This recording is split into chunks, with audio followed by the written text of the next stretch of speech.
Ha ha, coatriol, coatriol, coatriol, get a hold of yourself. Ohisio pants heavily as she glances back at the ominous something, chasing from behind. Kagagagugu. A moon. A massive gang chi, the size of a small moon, is pursuing her, and coatriol. It is Seo Yunhyan's gang sphere clone. Just from the aura it radiates, it feels equivalent to the quasi-star shattering level. If it were to borrow Seo Yunhyan's power, it could easily reach the mid to late stage. Ohisio grits her teeth and drags coatriol along as she flees. However, the distance between Seo Yunhyan's gang sphere clone and Ohisio continues to shrink. I can't shake it off. Ohisio's pale complexion shows as she bites her lip tightly. But she cannot allow them to be caught. So she thinks of another plan. Wowung. Pabababit. The light of the glass peacock seems to radiate from her body endlessly. Then, Ohisio splits into dozens of figures, scattering in all directions across the sun and moon heavenly domain. Whether fortunate or not, as she predicted, the moon-sized gang sphere fragments into dozens of smaller pieces, each chasing after her afterimages. The once moon-sized gang sphere has suddenly shrunk to the size of China as it continues to pursue her. Good, its speed has slowed. Ohisio exhales in relief and starts moving even faster. With her increased speed, the gang sphere clone gradually falls behind. Eventually, Ohisio successfully shakes off the gang sphere clone and manages to return to Lofty Dragon Star with coatriol where her main body is. Engletter 1ED3 Ersh. Underground of Lofty Dragon Star. There, as she waits for coatriol, her face brightens upon seeing coatriol and her clone return. Coatriol, you're back. The plan, how did it go? Ohisio cautiously asks coatriol. The tagy ripples flickering around coatriol have also shrunk in size, and he gazes at Ohisio with increasingly vacant eyes. Coatriol stares blankly at the woman babbling in front of him. It feels as if he cannot understand a single word she is saying. No, it's noise he doesn't need to hear. Because it's meaningless. Coatriol remembers what he just witnessed. Though he did not completely witness it, he once again succeeded in glimpsing the Akashic records. And he saw it. The answer he had been seeking. Coatriol. Slab, slab. Ohisio lightly smacks coatriol's cheek with her palm, and coatriol stares at her with vacant eyes. Coatriol, are you okay? Is he okay? That's the meaning of her words. And coatriol smiles as he replies. I'm fine, Hisio, please, don't worry about me. But Ohisio continues to look at coatriol with uncomfortable eyes. Ohisio is someone who grew up constantly reading others from a young age. For her, observing coatriol, who has regained his emotions but lost all his strength, is not difficult. You're not okay. Hisio, what are you saying? Coatriol clutches his chest tightly as he speaks. I'm fine, so don't worry about me. Don't worry about me, you don't need to know. Flinching. At coatriol's sudden outburst, Ohisio flinches momentarily, but that's all. She continues to stare at him with a confused expression. Seeing this, coatriol clears his throat and smiles again. I apologize for getting emotional, just please give me a little time to think. For now, the plan has failed. We need another strategy, a new plan to escape from Seo Yunhyan's grasp. At coatriol's words, Ohisio nods. Got it, but Seo Yunhyan's clone, there was a massive sphere that seemed like one chasing after us. Coatriol flinches slightly at her words. We'll likely be pursued again soon. If it's Seo Yunhyan's clone, it will soon find Lofty Dragon Star. What? This place isn't safe. It is safe.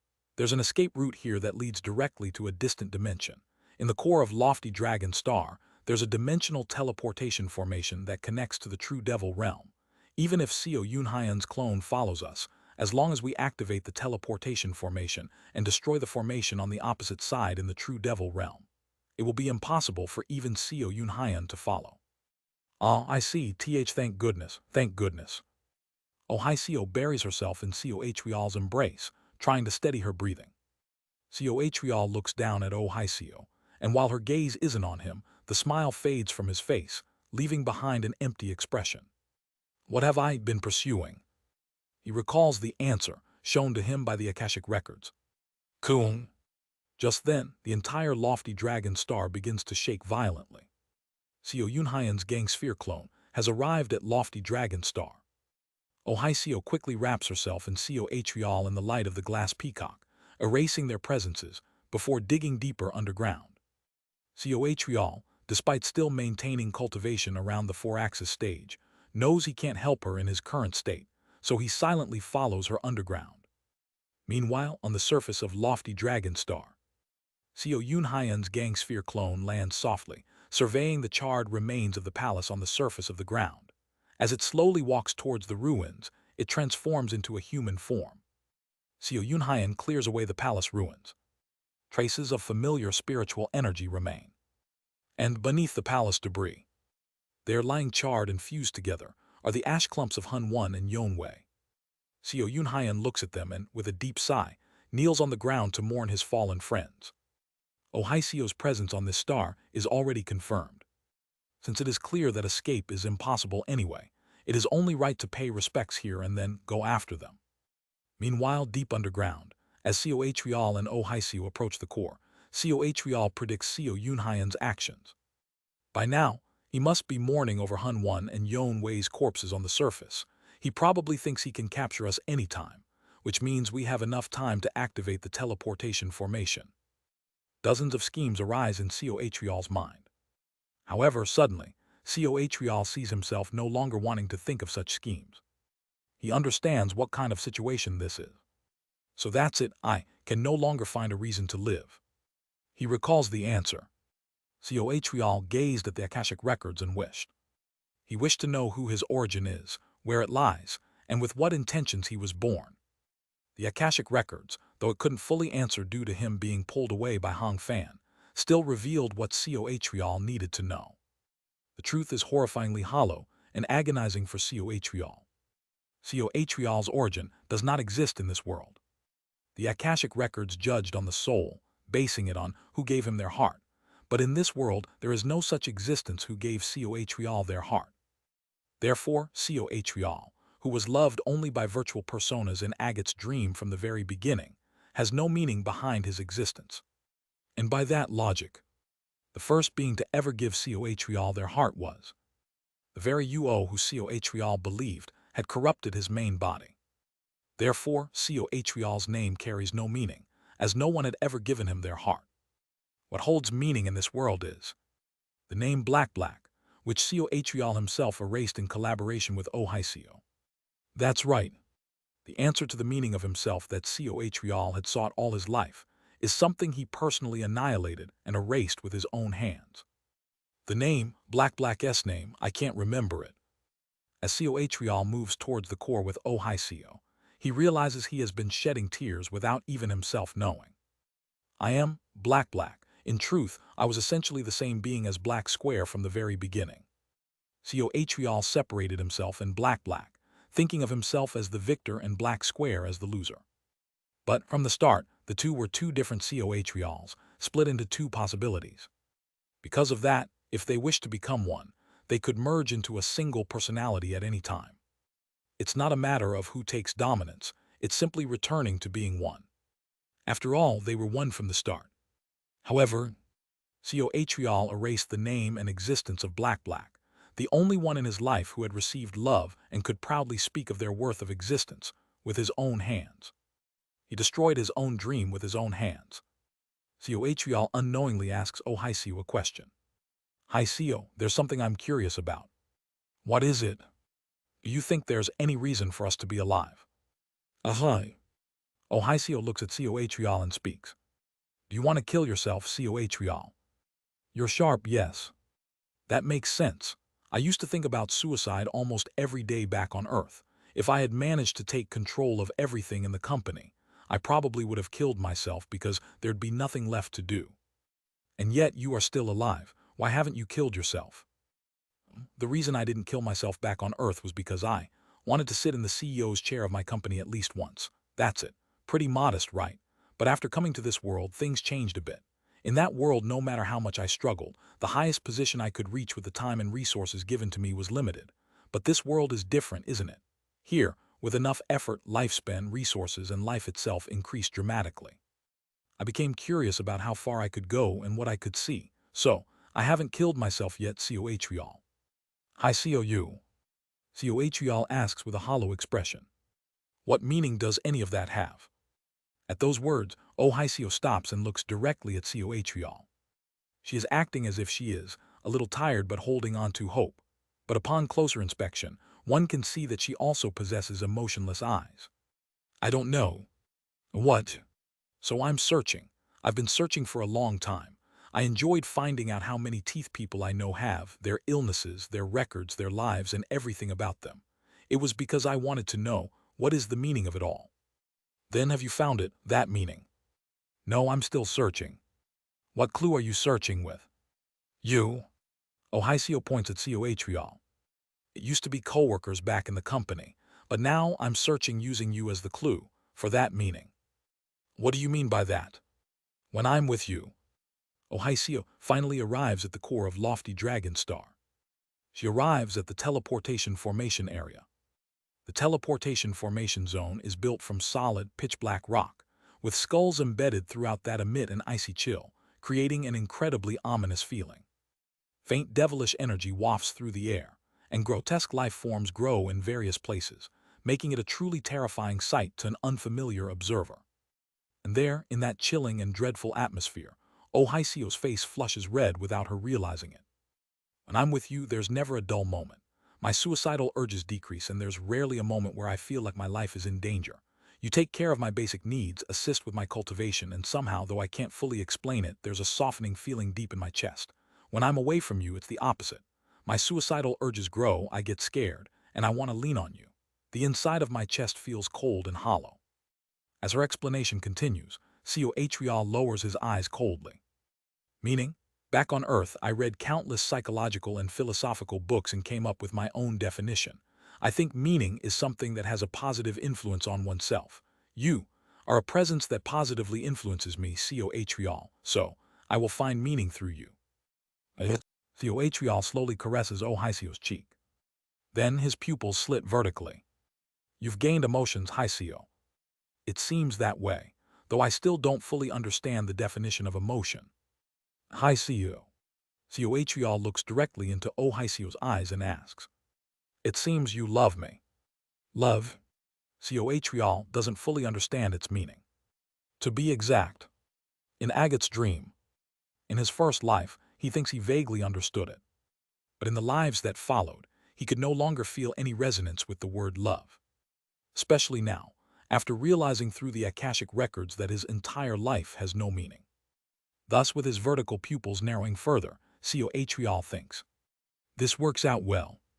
Until now, Coatrial has been racking his brain over how to shake Ohicio off while descending underground. Yunhyan wants both me and Ohicio, and we both seem quite important to him. Therefore, if Coatrial leaves Ohicio behind in Lofty Dragon Star and heads to the True Devil Realm, Yunhyan will capture Ohicio and temporarily put his pursuit of Coatrial on hold. If Coatrial can plant false information about himself into Ohicio's mind on top of all that, all the better. When Yunhyan interrogates Ohicio or uses his senses of earth to read history, he will be misled about Coatrial's whereabouts. I must abandon Ohicio here to survive. Coatrial frantically begins establishing dozens of plans once again. Just moments ago, he had dismissed these plans as meaningless. But why? Coatrial began devising plans again after hearing Ohicio's words. Yes, that would indeed be best. After quickly turning the gears in his mind, Coatrial forms the optimal plan. It is to seize Ohicio's body. Beyond simply using her body as bait, but using tainted soul filling the heavens to turn it into a configuration and putting it into his own body. One part of Coatrial will flee to draw Yunhyan's attention, while the main body, inhabiting Ohicio, will be dragged beneath Yunhyan. Yunhyan will certainly conduct an inspection, but it doesn't matter. If it's the few possibilities he discovered in the Akashic records regarding tainted soul filling the heavens, hiding even under Yunhyan's eyes is feasible. Yunhyan will likely attempt to refine Ohicio. If she is captured and refined, Ohicio's personality will surely collapse, but Coatrial is confident he will endure.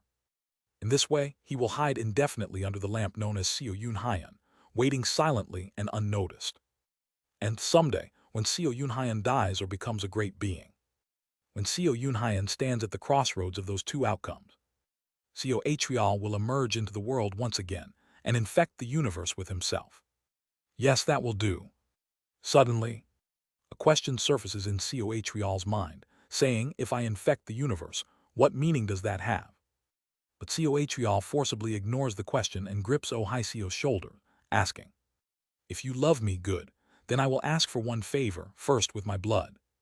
Seo Atrial, before that, wait a moment. From the moment he woke up from the dream, Seo Atrial has worn a mask his entire life. Oh Hai Seo suddenly holds Seo Atrial's cheek and speaks. There's one thing I'm curious about. What is it? At her following words, Seo Atrial narrows his eyelids. I'm curious about your real face. What?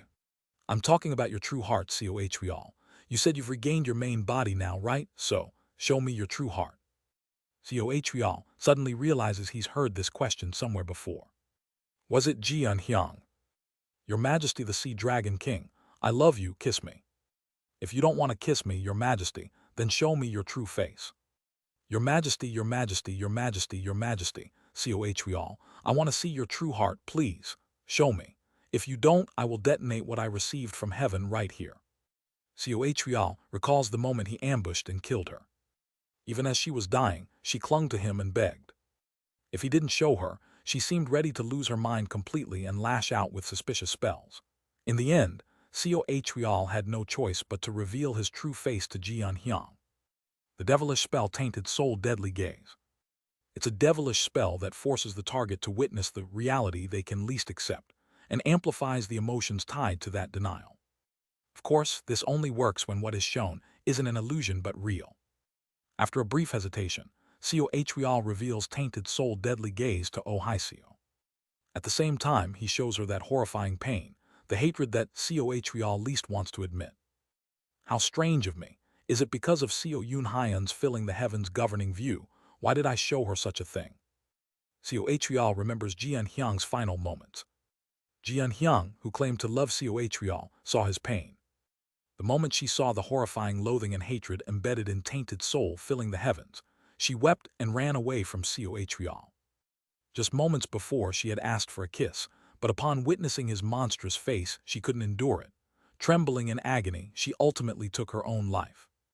That was Jian Hyang's end. Oh Hai Seo won't be able to accept it either. It's just when he thinks so. The next moment, Oh Hai Seo presses her lips against Seo Atrial's. Their lips meet. After a while, Tainted Soul Deadly Gaze naturally fades away, and Oh Hai Seo pulls her head back from Seo Atrial. It must have been hard, Seo Atrial. My stepfather used to do this for me when I was little. He said this is what you do when someone is struggling. Of course, my stepfather kissed my forehead, not my lips, but I thought you'd prefer lips. It's okay, right? Seo Atrial stands there blankly. Then, for some reason, his face distorts like an evil spirit. Crunch. Seo Atrial's grip digs into Oh Hai Seo's shoulders. What are you? His eyes are completely bloodshot. Why am I like this? Even he doesn't understand. This is strange, my mouth. It's moving on its own, I can't control it. What is happening? Why are you doing such a thing for me? You love me. Get rid of your bullshit. It's just your breeding instincts awakening. Get away from me. Don't come any closer. Don't give me these half-hearted comforts. I can't be like this. I need to win Oh Hai Seo's heart. I need to nest within her and take over her body. I must remain composed. I hated you. From the moment I first saw you, I hated everything about you. You keep trying to figure me out, digging into the deepest depths of my tainted soul, filling the heavens that I deliberately kept hidden. Just why do you keep trying to know? Stop digging into me. Calm down, Seo Atrial. Smile like you always do. Make the silly ho-ho laugh and apologize to her. Say that Seo Yunhyan's vile devilish arts briefly made you lose your mind and sweetly whisper into her ear. You pry into others' pasts without permission, expose their hidden parts without permission, spread them and distort them.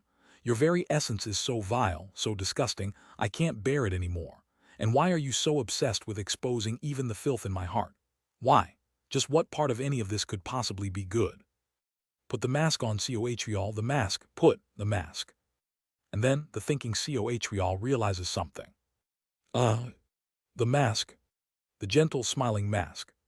The mask that spoke warm words and captivated others. The mask he used to make anyone want to follow him. That was the role he believed belonged to the Sea Dragon King, and Cohreal had done everything he could to play that role.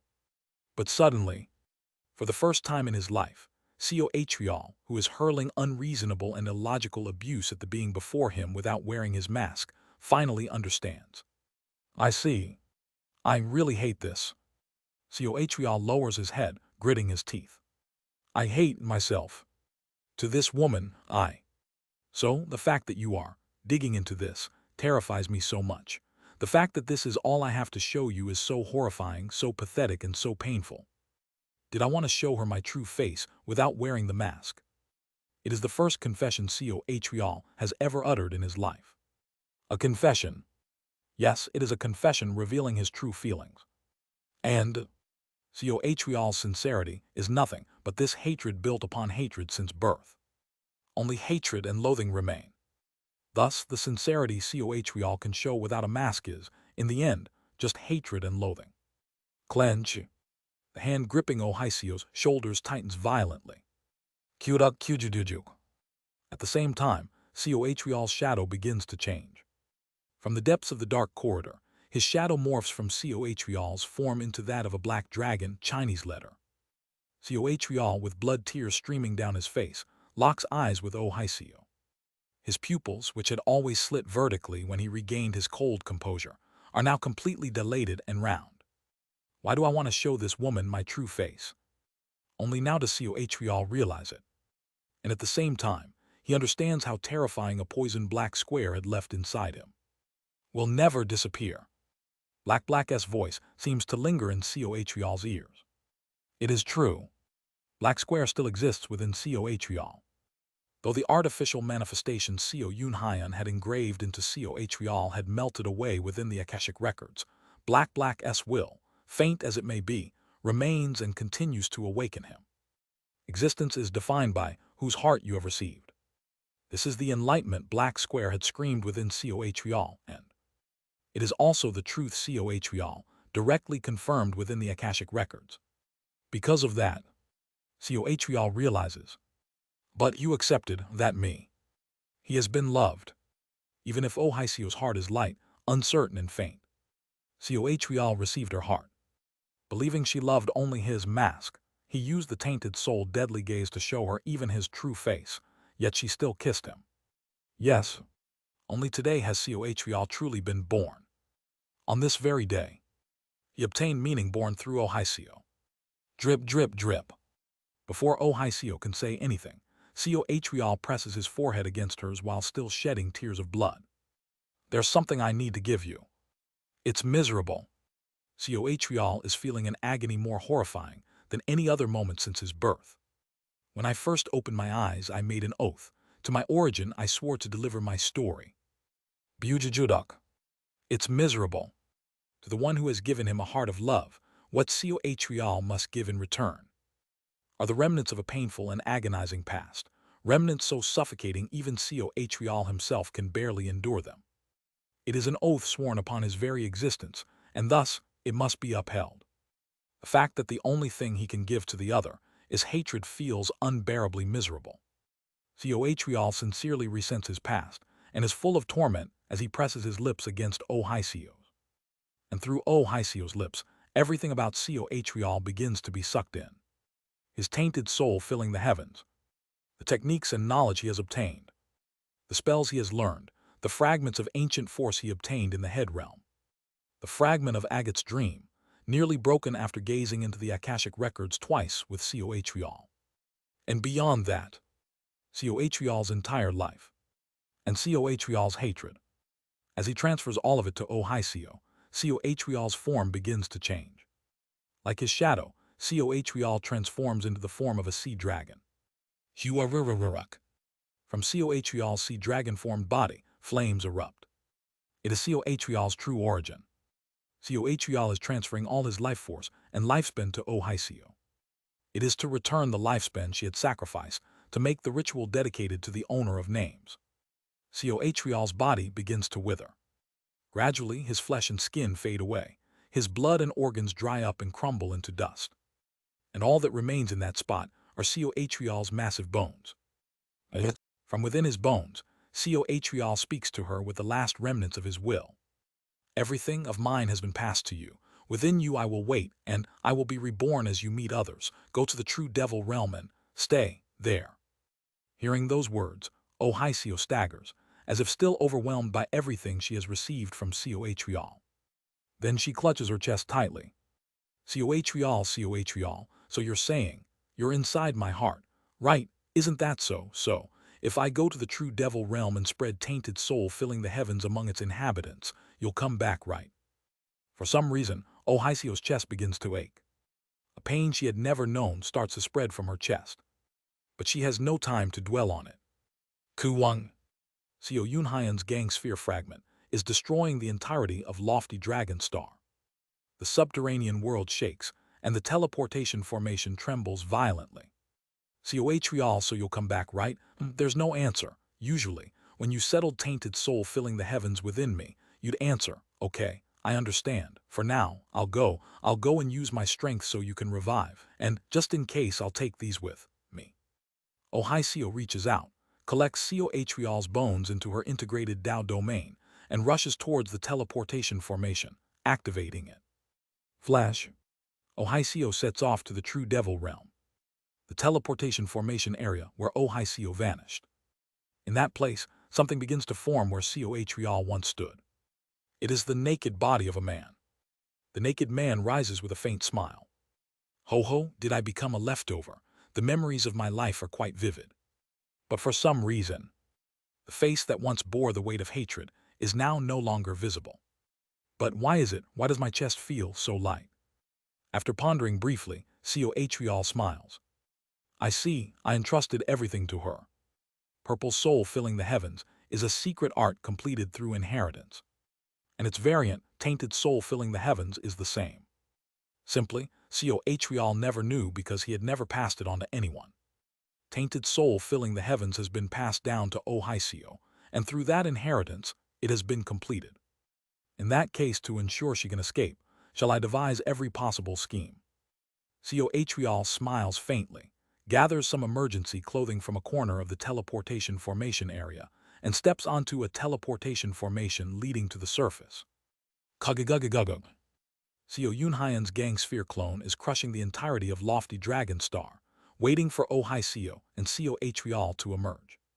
Just then, something is caught in Seo Yunhyan's senses. It is a spatial ripple. Did they use a teleportation formation? In that case. At that moment, someone appears before Seo Yunhyan's eyes. It is Coatrial, not wearing a dark red robe but a blue one. It is exactly the same appearance as when Seo Yunhyan first encountered him. Ho, greetings, Taoist Seo. Quajik. But before Coatrial can finish his sentence, Seo Yunhyan summons the Black Ghost Curse Banner and pins Coatrial's arms and legs to a nearby rock wall. Intense pain washes over Coatrial, but he does not even flinch. Seo Yunhyan asks Coatrial, "Are you all right, Seo Ran? I will pull you out. Wait." Then his eyes tremble violently. Seo Yunhyan seems taken aback. You're leftover. Coatrial left behind a leftover. That is correct. I took my own life just moments ago. I am merely the leftover left by Coatrial's final lingering thought. I plan to carry out the mission he gave me, and then I too will end myself. Then what happened to Seo Ran? What are you talking about, Taoist Seo? Coatrial laughs cheerfully and speaks. He was, from the beginning, just one of my other possibilities. I only realized that today. I was surprised by your scheme, you must have known. That's why you forcefully embedded his heart into me, no? Back then I felt pain because I didn't understand. But now I do. He is I am him. Therefore, distinguishing between me and Black Square is meaningless, isn't that right? Seo Yunhyan grabs Coatrial by the collar. Seo Ran is no longer visible. However, Coatrial realized that he himself is another possibility of Seo Ran. This is because Seo Yunhyan's main body accepted Seo Ran's proposal in order to merge the two personalities into one and rehabilitate Cohreal. Cohreal is now in the exact state Co Yunhyan had intended. Whereas Oh Hai Co ran. Hohoshi escaped to another heavenly domain. Co ran would never tell such a lie. I'm also Cohreal after all, a leftover where the two hearts have mixed. Fine. Co Yunhyan opens his Earth tribe senses and places his hand on Cohreal's head. I will see for myself, stay sty. At that moment, Quagic. What? Co Yunhyan is horrified. Blood pours from Cohreal's 7 orifices. You. Co Yunhyan shakes Cohreal in shock. However, Cohreal does not respond.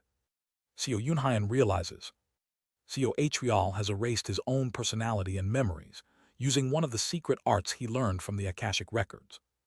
Through this, he has prevented his history from being read even by the Earth tribe senses. Cohreal dies with a smile.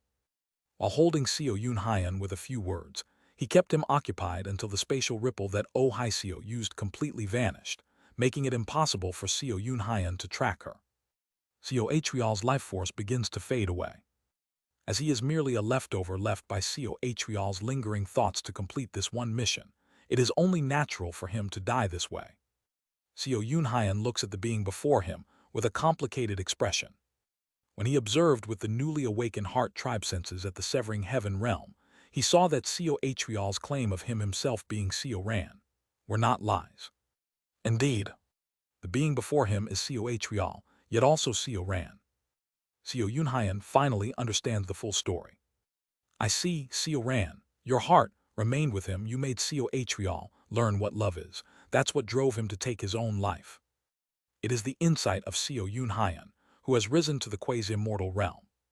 He ignored causality and approached the truth in an instant. Tainted soul filling the heavens was passed down to Oh Hai Co. Did you really decide to live on within her in the form of a heart, Cohreal? Cohreal does not answer. He merely smiles.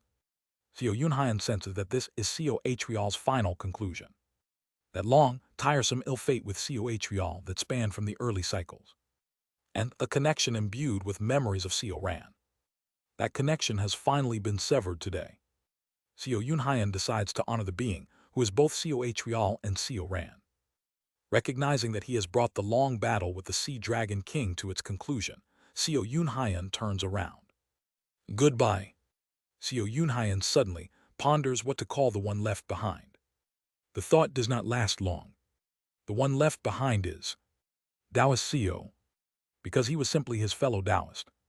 And so Co Yunhyan leaves Lofty Dragon Star.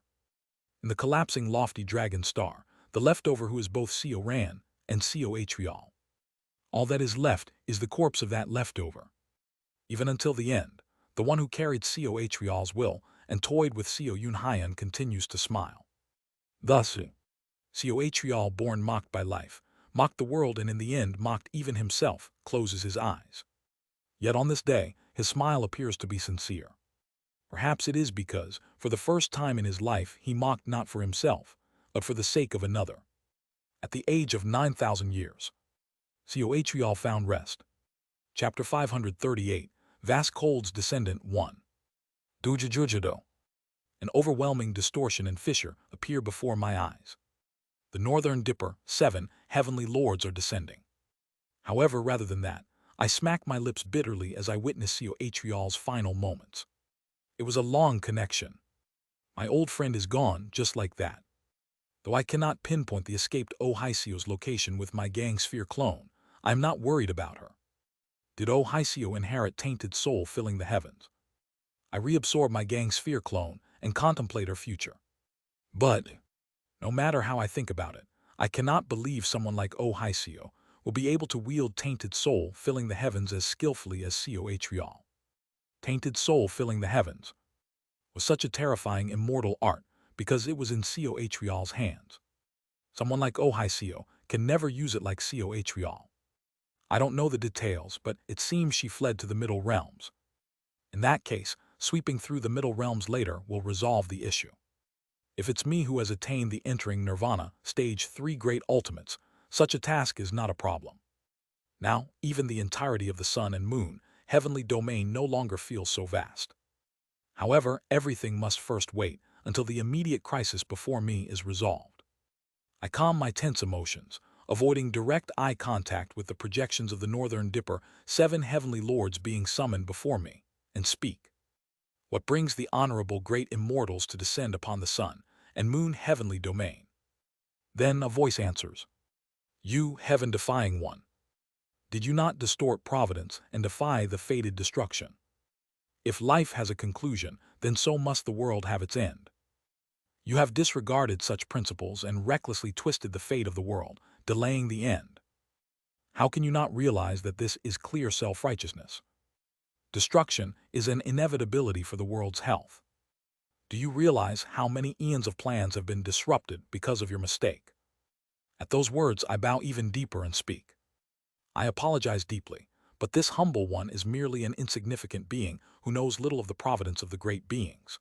As the great beings have said, I found it too tragic for the living beings of the sun and moon heavenly domain to be annihilated, so I briefly delayed the end. I have spread heaven and earth spiritual energy throughout the entire sun and moon heavenly domain, and after making it so more living beings can ascend to the middle realms. I will not delay the end that arrives next. I beg for this one forgiveness. Letter 1D633, letter 1D622, letter FF4F, letter 1D587, EHACHEK, letter 1E67. I just want to give a few more opportunities. Of course, for those that still fail to ascend to the middle realms after receiving the opportunities, there is nothing more I can do.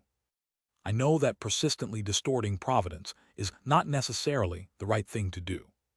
But just once, can they not be given a chance? After all, I too reached this position because I was given one more chance. Therefore, I wish to give at least one opportunity to the living beings of the sun and moon heavenly domain, who must face sudden and unexplained death. However, the Northern Dipper 7 heavenly lords growl as if enraged. How arrogant! Do you think someone like you has such a right? Because the fated destruction did not occur, the time of countless heavenly domains have been twisted. The fact that time flows equally in every world and every place is due to the agreement of the great beings. Therefore, we must protect the flow of that time. Yet, because of your actions, the feet of these lords have been tied. If destruction does not befall the sun and moon heavenly domain as scheduled, these lords will not be able to leave to the outer sea.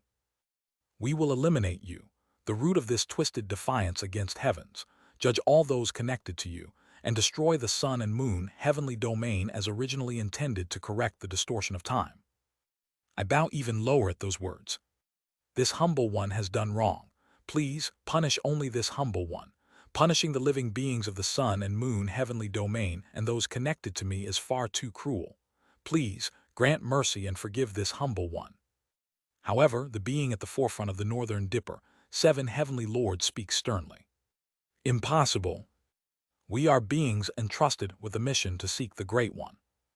We are beings that cannot afford to have our feet tied while correcting the distortion of time. Therefore, eliminating you, the source of this distortion, and all beings entangled in your distortion to recover the balance, is unavoidable. You must willingly accept your rightful punishment. Will you truly not grant forgiveness? You may punish me however you wish, and surely the great beings can gather the distortions that started with me and spread to my comrades and concentrate them back onto me and punish me alone. Would that not be possible? Why should we waste such an immortal art on an insignificant being like you? That would be a clear injustice and a waste. Heaven-defying one, if you have committed a sin, then receive your punishment. I exhale deeply, releasing spiritual energy, and rise from my spot. Very well, then let us give this a go, Northern Dipper 7 heavenly lords. Though I do not look directly at them, I gaze roughly towards where they stand and shroud myself entirely in the aura of the impermanent sword. Seeing this, the Northern Dipper 7 heavenly lords stretch out their hands toward me with a tone filled with pity. Have you gone mad with fear? It cannot be helped. Still, we will send you off without pain. And so begins the clash of wills between me and the Northern Dipper 7 heavenly lords. Greedy Wolf heavenly lord, Chinese letter, Chinese letter, Chinese letter, Chinese letter. Giant Gate heavenly lord, Chinese letter, Chinese letter, Chinese letter, Chinese letter.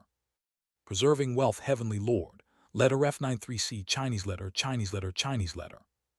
Literary Melody heavenly lord, Chinese letter, Chinese letter, Chinese letter, Chinese letter. Integrity, chastity, heavenly Lord, Chinese letter, Chinese letter, Chinese letter, Chinese letter. Martial melody, heavenly Lord, Chinese letter, Chinese letter, Chinese letter, Chinese letter. Breaking army, heavenly Lord, Chinese letter, Chinese letter, Chinese letter, Chinese letter. TL, the titles are all derived from the stars of the Big Dipper. English equivalents are Dubhi, Merak, Fekta, Megrez, Aliath, Mizar, Alcade respectively. The projections of the seven heavenly lords simultaneously extend their hands. As the literary melody heavenly lord raises their hand, a nebula instantly condenses in the void, and a star is born. In the name of this lord, I prophesize, the heaven-defying one will be defeated by the martial melody heavenly lord. When the greedy wolf heavenly lord stretches out their hand, another nebula condenses beside the first, forming another star. In the name of this lord, I prophesize, the heaven-defying one will be beheaded by the breaking army heavenly lord, and his soul will fall into the abyss of the netherworld. Wei Yang. Twin stars, Chinese letter, form in an instant. At the same time, the twin stars etch themselves powerfully into the planes of Qi, soul, and fate, forming a scene. In that scene, I am defeated by the being called the martial melody, heavenly lord, and killed by the being called the breaking army, heavenly lord. Wu Weng. The stars emit attraction force.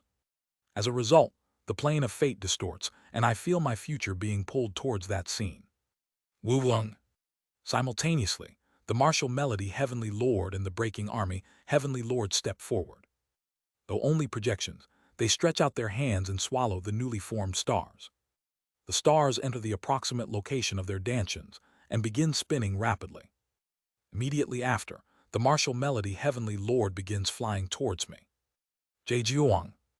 With their single punch, I am hurled away without being able to react, crashing into a fixed star within a nearby stellar system. Quaravuru. The energy of the fixed star blows fiercely, and flames wrap around my body. That is not the end. Weaving. Traction force distorts space centered around the marital melody heavenly lord, drawing in heaven and spiritual energy and beginning to form something. It is an arm. Around the projection of the martial melody, heavenly lord, terrifying arms begin to emerge, seemingly enveloping the entire universe. One of the arms of the martial melody heavenly lord, composed of arms, strikes directly at the fixed star where I am. Kururung. Their arm begins striking the star I have embedded into repeatedly. Quang Quang Quang. Dozens of pillars of fire rise from the fixed star. It seems as if the star will soon shatter. And every time I am struck by that being's blow, I feel my fate being gradually pulled toward the scene of my defeat. At this rate, defeat is certain.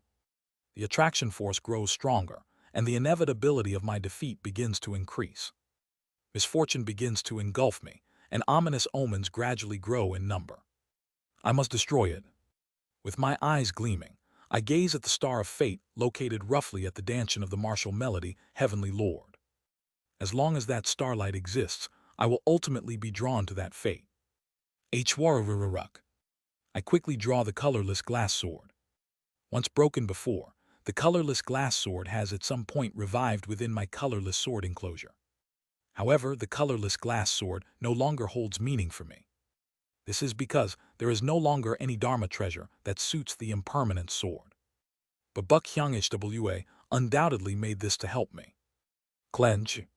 I tightly grip the colorless glass sword. At the same time, the colorless glass sword begins to shine. For thousands, perhaps tens of thousands of years. This is the colorless glass sword that has been refined with the glass true fire within my domain. There is no other Dharma treasure more compatible with crystal glass to treading sea than this. Thus, rather than it being called the colorless glass sword, it might as well be called crystal glass to treading sea itself. Hwarururuk. The colorless glass sword sheds its sword form and transforms into flame. The glass flame, taking no particular form, moves freely within my hand, amplifying and absorbing all the authority of crystal glass to treading sea and myself. The impermanent sword has no form. Therefore, no Dharma treasure can aid the formless impermanent sword. However, the colorless glass sword, created by Buk Hyung-hwa specifically for me, was made to contain infinite transformations. It was refined with her heart, and later received the hearts of countless others to become completed as crystal glass to treading sea. Thus, only the colorless glass sword, which inherited the will of crystal glass to treading sea, can embody the impermanent sword. The colorless glass sword that has become glass true fire itself, transforms endlessly under my will and begins to bend into thousands of curves and straight lines. At the same time, the severing mountain swordsmanship that has completely lost its form begins to unfold. Buang. As I grip and swing the colorless glass sword, countless principles of martial arts I have realized unravel in a single stroke, bending into thousands, tens of thousands, hundreds of millions of trajectories to form sword techniques. Transcending peaks, entering mountains, climbing veins, flowing hills, solid rock, strange stone, deep mountain, hidden valley, mountain and river painting, dragon vein, precipice, 100-800 million creation, emerging peak, Chinese letter, Chinese letter, Chinese letter, Chinese letter, Chinese letter, Chinese letter. The first part of severing mountain swordsmanship, which combines fundamental sword basics, begins to deflect the arms of the martial melody Heavenly Lord. However, the martial melody Heavenly Lord, with movements that also carry their own martial principles, writhe their hundreds of millions of arms as they crawl and pierce into my sword domain. Yet inside the breached sword domain, even more ruthless sword techniques await. No, these are no longer just techniques. Joy of mountains and peaks, Chi mountain heart heaven, layered mountains, mountain tiger, mountain and valley transformation, echoing valley, mountain echoes, valley responds. 9 mountains, 8 seas, heavenly lake, severing mountain. The extremes of cutting, splitting, tearing, blocking, deflecting, absorbing, and countering, all the ultimates of attack, are melted into something greater. What unfolds through the colorless glass sword is the very will to cut down. Endless mountains beyond mountains. Foolish old man moves mountains. I incorporate 2 more concepts into the sword technique, gradually growing stronger. As time passes, I absorb not only the martial melody Heavenly Lord's power, but also the recoil from our body to slowly but surely grow stronger. But the attraction force emanating from within the martial melody, Heavenly Lord, begins to gradually pull me into the scene of defeat. Ridiculous misfortunes and ill fates start to stack against me, and the gaps I am forced to reveal provide countless opportunities for the martial melody Heavenly Lord. At last, their arms pierce into my domain once again. The domain formed from the sword techniques derived from sincerely researching the applications of sword energy, the combination of intent, and martial principles permits the martial melody Heavenly Lord's movements. However, the storm raging around me has not yet subsided. Up until now, the place where the arms of the martial melody Heavenly Lord have intruded are within the domain of basic sword techniques and application of sword energy unfolded by the colorless glass sword. However, from this point onwards, the domain I unfold is the domain of the impermanent sword. Swordsmanship integrating heaven, earth, and heart begins to unravel. Payet. A pure white light bursts forth, and rays of sea of righteousness and mountain of grace erupt from my entire body. Thousands, hundreds of millions, trillions of strands of sea of righteousness and mountain of grace become a storm blowing around me. The storm of light begins to sweep the surroundings, tearing apart the arms of the martial melody Heavenly Lord's arms. One annihilation to the near shore explodes, further strengthening the storm of light. Through guiding to the summit, countless fine lines within the storm of light writhe and pierce into the martial melody Heavenly Lord and begin exploding. From within, sword formations activate, creating a domain of 12,000 peaks that begins to shatter the arms of the martial melody Heavenly Lord. Through boundless Tao to the other shore, what seems like a one-time phenomenon of this storm of light instead continues to dance without end, endlessly growing stronger as it intertwines with foolish old man moves mountains. With deep mountain, emerging Tao, the storm of light crosses the plains of Qi, soul, and fate, utilizing that overwhelming speed to repel the martial melody Heavenly Lord's body with overwhelming force. At the same time, a brief opening appears in the martial melody Heavenly Lord's movements. Using accumulating dust forms a mountain, I merge the storm of light into one. A single sky-splitting strike containing all of me bursts upon the body of the marital melody Heavenly Lord. The rough outline of their projections dantian is exposed. Through transcending mountain ridge embedment, the lower abdomen of the martial melody Heavenly Lord, who is thinking about me, ruptures, fully exposing the star of prophecy hidden within their dantian to the world. Then comes the combination move of Sumeru and Kunlun. The move of Sumeru that I had to previously draw strength through a sword dance to activate is now in a state that is practically no different from constantly performing a sword dance through the impermanent sword, eliminating the casting time entirely. Thus, without any hesitation, I borrowed the power of the sun and moon heavenly domain through Sumeru and launched the thrust of Kunlun. Flash. At that moment, a tiny hole appears on the star of prophecy. But that is all. The prophetic star remains intact. However, I leave my will within the star of prophecy, using transcending mountain ridge embedment and guiding to the summit. Immediately after, the will follows my intention, and the 35th move of severing mountain swordsmanship, cedarwood, activates. From within the star of prophecy, countless manifestations of the heart tribe begin to burst forth. Jang X's 4 treasures annihilating heaven's blade, Kim Young-hoon's surpassing radiant creation form, non-toppling non-standing, endless cold window, illusory play under the rosy afterglow, mountain repelling whip, sudden wind sudden rain, flower soul, Jin Mayol's fighting step. The countless dreams of the heart tribe shatter the dream of the northern dipper, 7 heavenly lords head-on. Jejiang. The star of prophecy collapses, and the dream they had in that fleeting moment. The future where I am defeated crumbles away. Kwaying. Slightly staggering from the explosion caused by cedarwood, the martial melody heavenly lord exchanges glances with the other heavenly lords. Truly remarkable.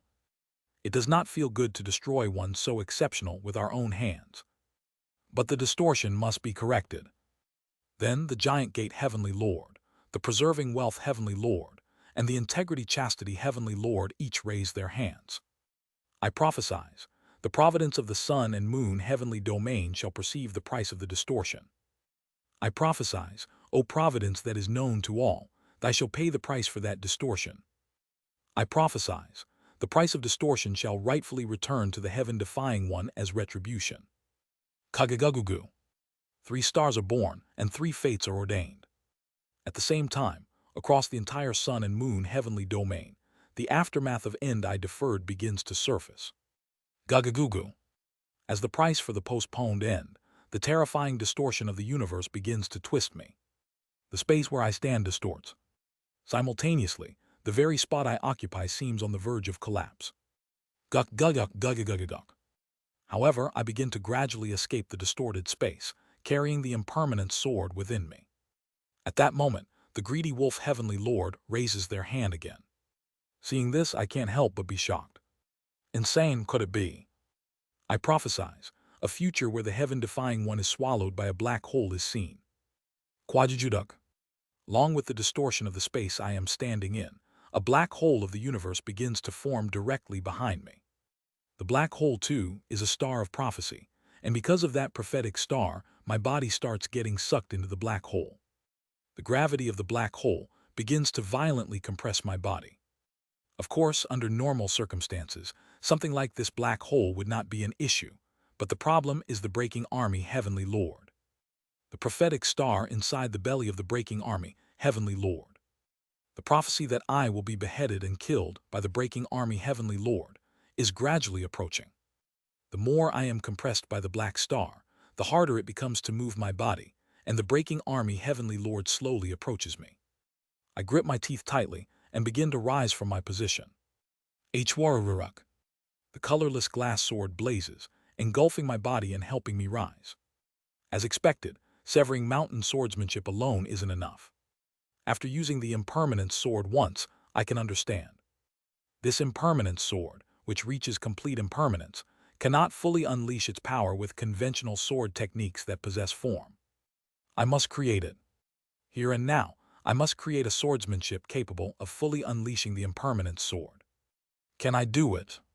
At some point, my void perception has grown and grown, reaching a level that can be compared to Kim Young-hoon. However, I truly do not know if my martial arts will yield a good result. Right, but I smile and raise myself up completely. Let's believe in myself. I'm a fool and a dullard. However, as I said to Cohreal, I have reached this point by overcoming countless adversities, failures, and defeats. If I am such a fool, I will be able to overcome whatever adversity comes my way. If I can't create it, I will fix it. Fix it, and fix it again, until I reach the right answer even within failure. Walking forward without giving up. That is the way a dullard fights. Weiyang. I begin to condense the forms of the Severing Mountain swordsmanship. The 36 techniques are undeniably powerful, and among them, the 36th move I've envisioned holds such devastating might that, if completed, I feel I could slay a true immortal even at the sacred vessel stage. However, the techniques other than the 36th are ultimately unsuitable for wielding the impermanent sword. Therefore, to properly wield the impermanent sword, I begin refining a sword form to properly reach the impermanent sword. The first 12 moves of Severing Mountain swordsmanship. A sword art, Chinese letter, that was created by combining the fundamentals of the sword. I compress them into a single form. The middle 12 moves of Severing Mountain swordsmanship. A sword style, Chinese letter, that reaches the pinnacle of the sword through combining the mastery of sword energy and intent. I refine them into a single form. Excluding the 36th, the final 11 moves of Severing Mountain swordsmanship. A sword doctrine, Chinese letter, that integrates the three powers of heaven, earth, and heart to expand the domain of the sword and elevates the very potential of the sword itself. I birth them as a single form. Thus, the three sword forms are created. Qiyaving. In the next moment, I unleash the impermanent sword. Chwararak. The first form, born from the first 12 moves of Severing Mountain swordsmanship. Entering heaven. Flash. Countless stances and forms of the sword combine, shattering the black hole behind me. The second form, born from the middle 12 moves of Severing Mountain swordsmanship. Treading heaven. Kiruiring. The impermanent sword surges wildly, combining countless sword styles. With just a thought, destructive power erupts, shattering the three prophetic stars summoned by the Northern Dipper 7 heavenly lords. I prophesize, but they begin to prophesize once again. As expected of true immortals. And not just any true immortals, but as high-ranking ones, they display overwhelming majesty, recklessly welding prophecies that would require dozens of entering nirvana's countless years of painstaking effort to just cough out one. 7 stars of fate are born again. 7 stages leading to my defeat unfold before my eyes. However, the third form, created through the final moves of Severing Mountain swordsmanship. Punishing heaven, Chinese letter. The next moment, the glass of the crystal glass to treading sea seems to sweep across the entire star system and the cosmic space, shattering the Northern Dipper 7 heavenly lords and all their prophetic stars. This is the sword form that maximizes the potential of the impermanent sword. Severing heaven's sword form, Chinese letter. Let us continue. This will be completely different from before. Chapter 539, Vast Cold's Descendant 2. The 3 forms included in Severing Heaven's sword form. The words that can describe the sword contained in these forms are as follows. First form, entering heaven. This is also referred to as hand commands. Swordsmen refer to it as hand command sword, and the sword will of entering heaven can be described as freely wielding the sword within one's own hand. Chwag. I hold the colorless glass sword and begin to swing it. Now, both the speed of my movements and the preparation time have reached the point where they can be said to be as fast as light. Starting from Severing Mountain swordsmanship, every sword technique I've seen from martial artists during my time in the martial world, the flying sword techniques of cultivators, the natural disasters I witnessed in bright cold realm, and the principles of the universe I observed while traveling through the astral realm. All of them burst forth in a single motion, Chinese letter. Chwararak. At first it seems almost like scribbles. Lines and dots crossing each other meaninglessly, as if a child had wildly brushed a painting. But soon, the dots and lines begin to converge around me, consuming the surroundings with countless trajectories. This is rather an explosion. Chwararak. The explosion of martial arts seems to devour the surrounding space.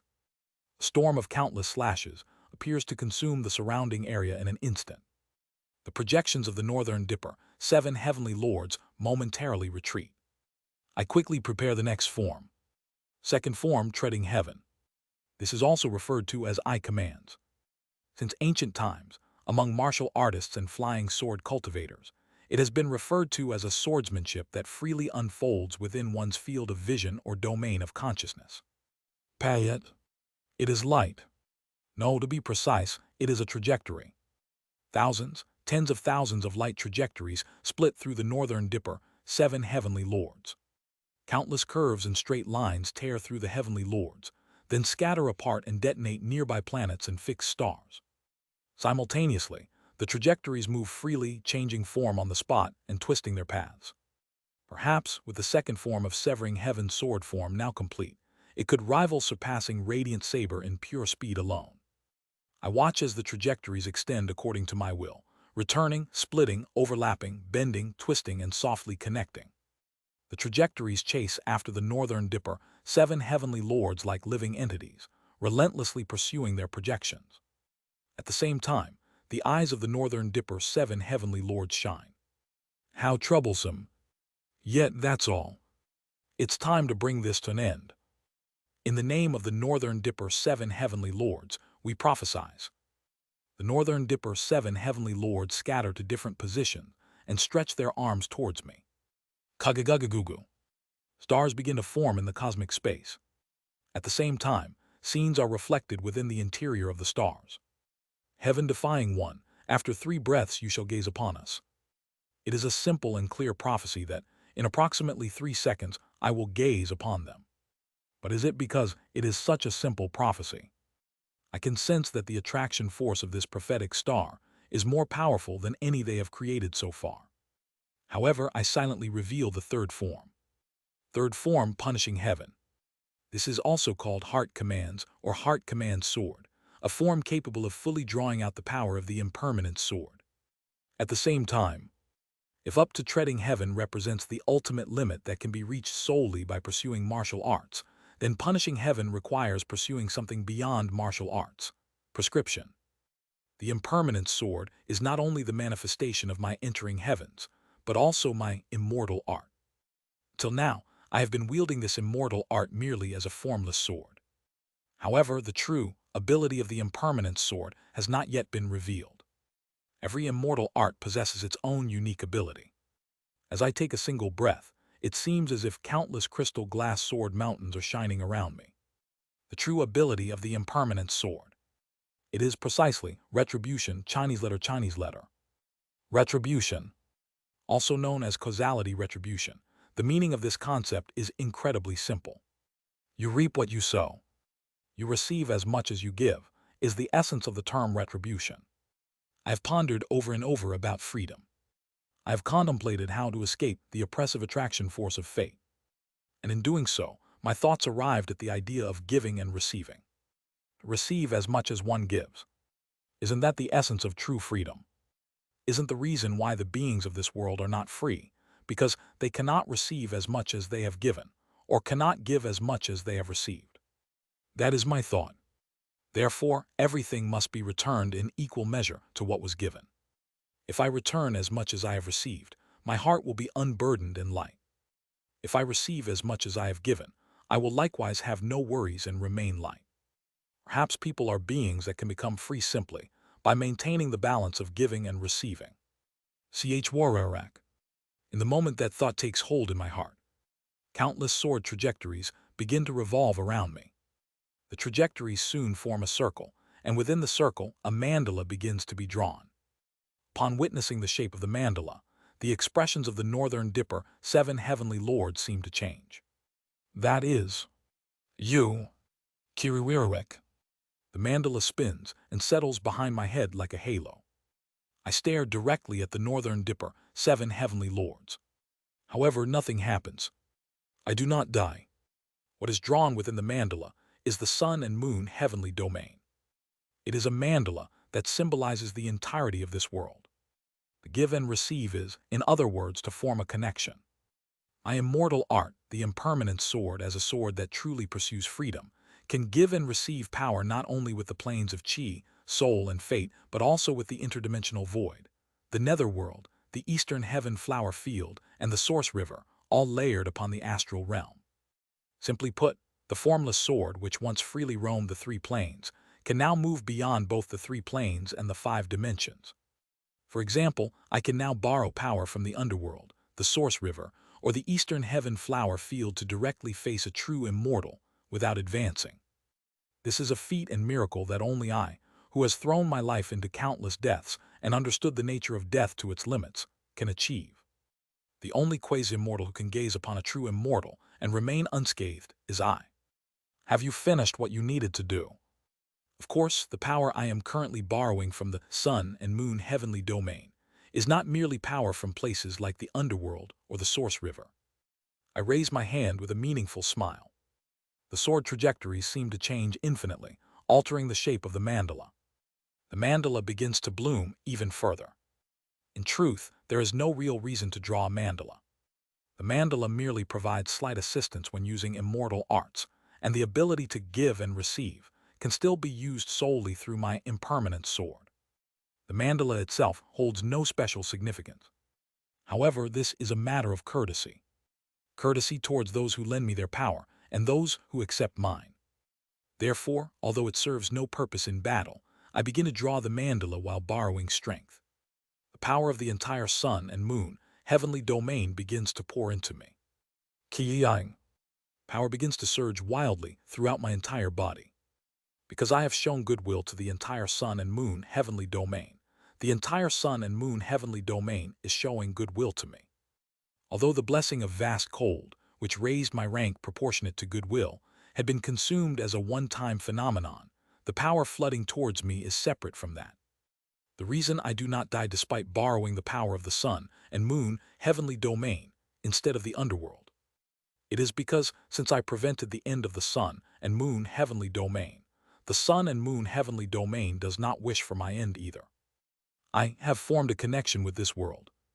Right now, for this one moment, I am undying letter F967. Looking up at the northern dipper 7 heavenly lords, I half open my eyes in the center of the undying power I have obtained. If it's this much, it's doable. Kagagugu. Behind my head, the 3 great ultimates begins to rotate fiercely. Until now, I had merely kept it afloat, allowing it to spin lightly from time to time, but had it remained stationary in its manifested form otherwise. The reason was simple. Because I have become too strong. If I had amplified my power too much with the strength of the 3 great ultimates, I would have likely reached the immortal domain and might as well have ended up challenging the true immortal advancement. But as the price for postponing the end of the sun and moon heavenly domain, my own death has also been deferred, making me undying.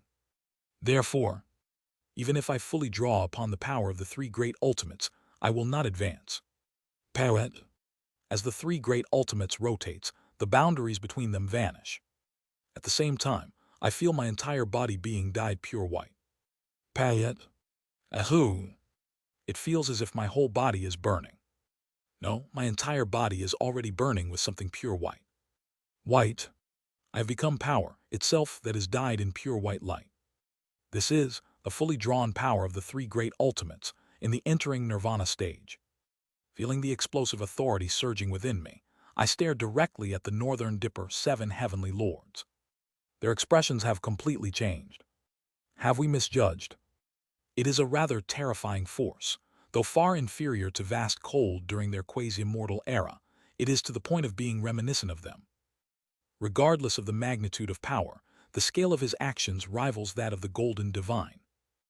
With that level of power, we cannot allow him to cause chaos at the scale of the golden divine and disrupt the providence of the entirety of Mount Sumeru. Today, here and now, we must sever this root. They sincerely glare at me and begin drawing forth their rank. Once again, they and I clash. In the name of the northern dipper 7 heavenly lords, I prophesize. Once more a star is born. I fake charging towards the giant gate heavenly lord, who created the star, then immediately change my trajectory and charge at the breaking army heavenly lord.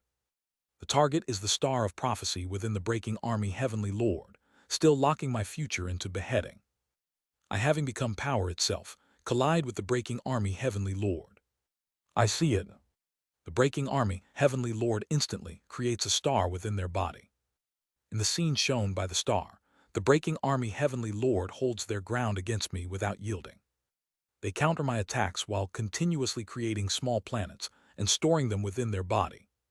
The planets they create bring them light fortune while imposing moderate misfortune upon me. Though their martial prowess is far beneath mine, they calmly counter my attacks with appropriate prophecies, seizes opportunities for counterattacks, and keeps my feet tied. This one is no martial artist or fighter but a general. As a commander directing the battlefield, they use themselves as bait to hold me down and systematically exploit my weaknesses. Buwung. In the cosmic space, the breaking army heavenly lord's palm strike crashes into my chest. I am flung across an immense distance, but they quickly arrive before me, clenching their fist. Yujajijek. My entire body feels as if it's being crushed under attraction force. They raise both palms towards my body, which has become pure white power itself, and unleash countless palm strikes. Tung tung tung tung. Though their palm strikes do not deliver significant damage to me, they directly hit various points of my body that have been enlarged through my combat technique form, embedding planets or satellites into me. Each one carries misfortune and prophecy that cannot be ignored, and I gradually begin to be pushed back against the breaking army heavenly lord.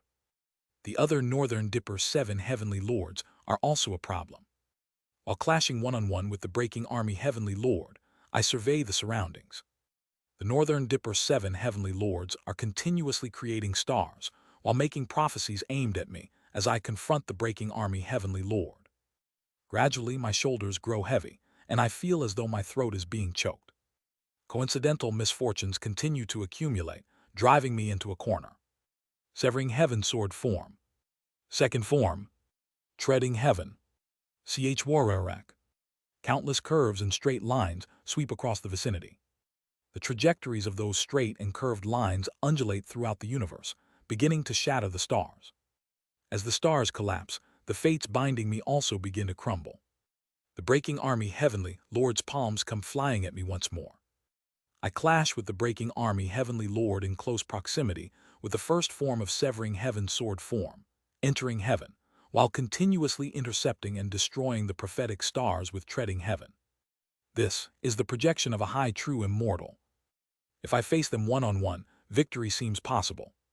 However, I cannot completely fend off the combined coordination of all 7 Northern Dipper 7 heavenly lords. An absolute deadlock. An overwhelming sense of defeat. Victory thickens on the enemy's side. No future remains visible to me. Even so, I smile faintly. Despair is already all too familiar. How many times in my life have I been cornered, felt the shadow of defeat, suffered pain, and tasted despair? The number of times in my life that I felt, this is the end, is not just once or twice. Is the despair I felt back when thugs chased me out of my soap business any different from the despair I feel now, cornered by the Northern Dipper 7 heavenly lords? It is not. Both are the same despair. Only the scale and circumstances have changed slightly. The weak have the despair of the weak, and the strong have the despair of the strong. Those born strong rarely face such despair. They train themselves to ensure they will never fall into it. But for those born as the weak, life itself is despair. That is why we cultivate the heart to always stand up again, even when plunged into despair. I have always been weak. Therefore, I will not fall. The pinnacle of the basics of the sword that I have grasped, wielded, and explored throughout my life. The single strikes of entering heaven begin to reach the breaking army heavenly lord. Packing. A planet forming on the breaking army heavenly lord's shoulder shatters. One of the fortunes working in their favor falls away. The trajectories of treading heaven launch upward, destroying the newly formed star of prophecy. One of the destructive fates imposed upon me collapses. One step. Tuckwing. I strike the breaking army heavenly lord's pelvis, tearing into their waist. Once again, planets are ripped away. Minor misfortunes gradually fall off my shoulders. 2 steps. Entering heaven and treading heaven link together, relentlessly pressuring the breaking army heavenly lord. Finally, both arms of breaking army heavenly lord's projection are severed. Though they will regenerate anyway, for a fleeting moment, a gap emerges. 3 steps. Following entering heaven and treading heaven, the form of punishing heaven begins to dance within my chest. The mandala seems to bloom, and my impermanent sword passes through the interdimensional void, the eastern heaven flower field, the source river, and the underworld in an instant, swiftly reaching the astral realm. A single strike, imbued with the power of the 5 dimensions, pierces the breaking army Heavenly Lord's chest, slicing their upper body cleanly in half. Quaying, boundless starlight bursts forth from the Heavenly Lord's projection, dyeing the entire world. Here I go. Through punishing heaven, the authority of the impermanent sword begins to shine at its maximum capacity. All those who have given and received hearts with me throughout all this time. The hearts of all those people begin to burst forth through the form of manifestation. Retribution is not simply about giving and receiving power with the world. Giving and receiving hearts can also be a form of retribution in itself. Green, deep crimson, sunset white, black, light pink, sky blue. Countless rays of colored light head towards the dantian of the cleaved breaking army Heavenly Lord. Flash. Light explodes. And with that it ends. The prophecy within the breaking army, Heavenly Lord, that I would be beheaded bursts apart by my hands. Tukuakakwang. Along with that, the projection of the breaking army Heavenly Lord explodes. Chia. After watching the exploding projection of the breaking army Heavenly Lord turn into starlight and scatter, I continue to look at the Northern Dipper 7 Heavenly Lords, who are preparing their prophecy in the distance. Astounding. To endure our interference with merely the body of an entering nirvana, and still suppress a true immortal. Even if it is just a projection, to possess the potential to defeat a true immortal one-on-one, it is a fearsome talent. With such talent, with such a fate, and yet you, who dare mock and distort the providence of the heavenly domain, we cannot overlook you any longer. Weighing, the light emanating from the bodies of the Northern Dipper 7 Heavenly Lords begins to intensify. Tingle, tingle. I feel goosebumps rising on my skin from the sheer rank they are releasing. But it does not stop at just slightly raising their rank. The greedy wolf Heavenly Lord sends a transmission somewhere. Then familiar figures begin to gather. Damn it, so it has come to this after all. Chiak chok chok chiak. Following the will of the Northern Dipper 7 Heavenly Lords, 48 entering nirvana true persons that are summoned by them begin to surround me. Even a beast gives its all when hunting small prey. We apologize for underestimating you. In return, we will now use every means at our disposal to utterly crush you. Ch Wararak. At the same time, I see the form of the breaking army Heavenly Lord, who had scattered into starlight behind me, returning. Of course, among them, the breaking army Heavenly Lord seems to be in the worst condition, but everything is returning to the starting point in the end. Can I really defeat them all? No matter how highly I evaluate myself, I am worth only one true immortal. But these are 7 true immortals, along with a group of entering nirvana true persons capable of fulfilling the role of 1.5 additional true immortals. In essence, it is no different from fighting 9 true immortals. I let out a low groan and spin the 3 great ultimates even more fiercely. There's no other choice. Even if I despair, what cannot be done cannot be done. Nothing will change just because I despair. I will not give up, just as I never have before. And so, greedy wolf, giant gate, preserving wealth, literary melody, integrity, chastity, martial melody, and breaking army. The 7 true immortals simultaneously reach out towards me. In the name of the Northern Dipper 7 Heavenly Lords, we prophesize. At that moment, Payet, from somewhere, from a faraway place, someone transmits their will to me. That place is Lofty Dragon Star. The Lofty Dragon Star where Coatl met his conclusion. From there someone is looking at me. And then they speak to me. Think about what you have. Chills. I meet their gaze. And as I see them touching the traces of Coatl, I feel chills running down my entire body. Draped in a dark red robe and covering the entire Lofty Dragon Star with red coral, that being looks at me with chilling blood eyes and speaks. Heaven, earth, heart, do you think that is all? Do you not have something even more precious? Something precious. However, separate from the fear I feel towards this being, I listen carefully to his advice. And I immediately understand. He's talking about Quararung. It feels like lightning striking my mind. I've never once considered using it in such a way. But the moment I hear his words, I realize it is entirely possible. Suppressing the tremors that rise from my chest, I quietly offer him my gratitude. Thank you for your advice. The projections of the Northern Dipper, 7 heavenly lords, seem puzzled, but I can't stop myself from smiling. Why didn't I think of something so simple? Well, in truth, it's been less than 2 days since I advanced to the entering nirvana stage of the 3 great ultimates. I simply haven't had time to try various things. Weaving. The fiercely spinning 3 great ultimates. Following his advice, I add one more thing to that 3 great ultimates. Heaven, Earth, Heart, and Wheel Chinese letter.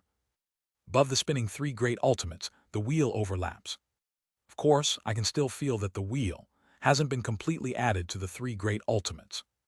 When the wheel is completely added to the 3 great ultimates, I feel as if something utterly terrifying would emerge. But for now, there is only one result from adding the 2. An amplification of power through a new pathway. Just as I once amplified power through the Mad Lord's puppet circuits, now I can achieve the same through the authority of the wheel. Weiyang.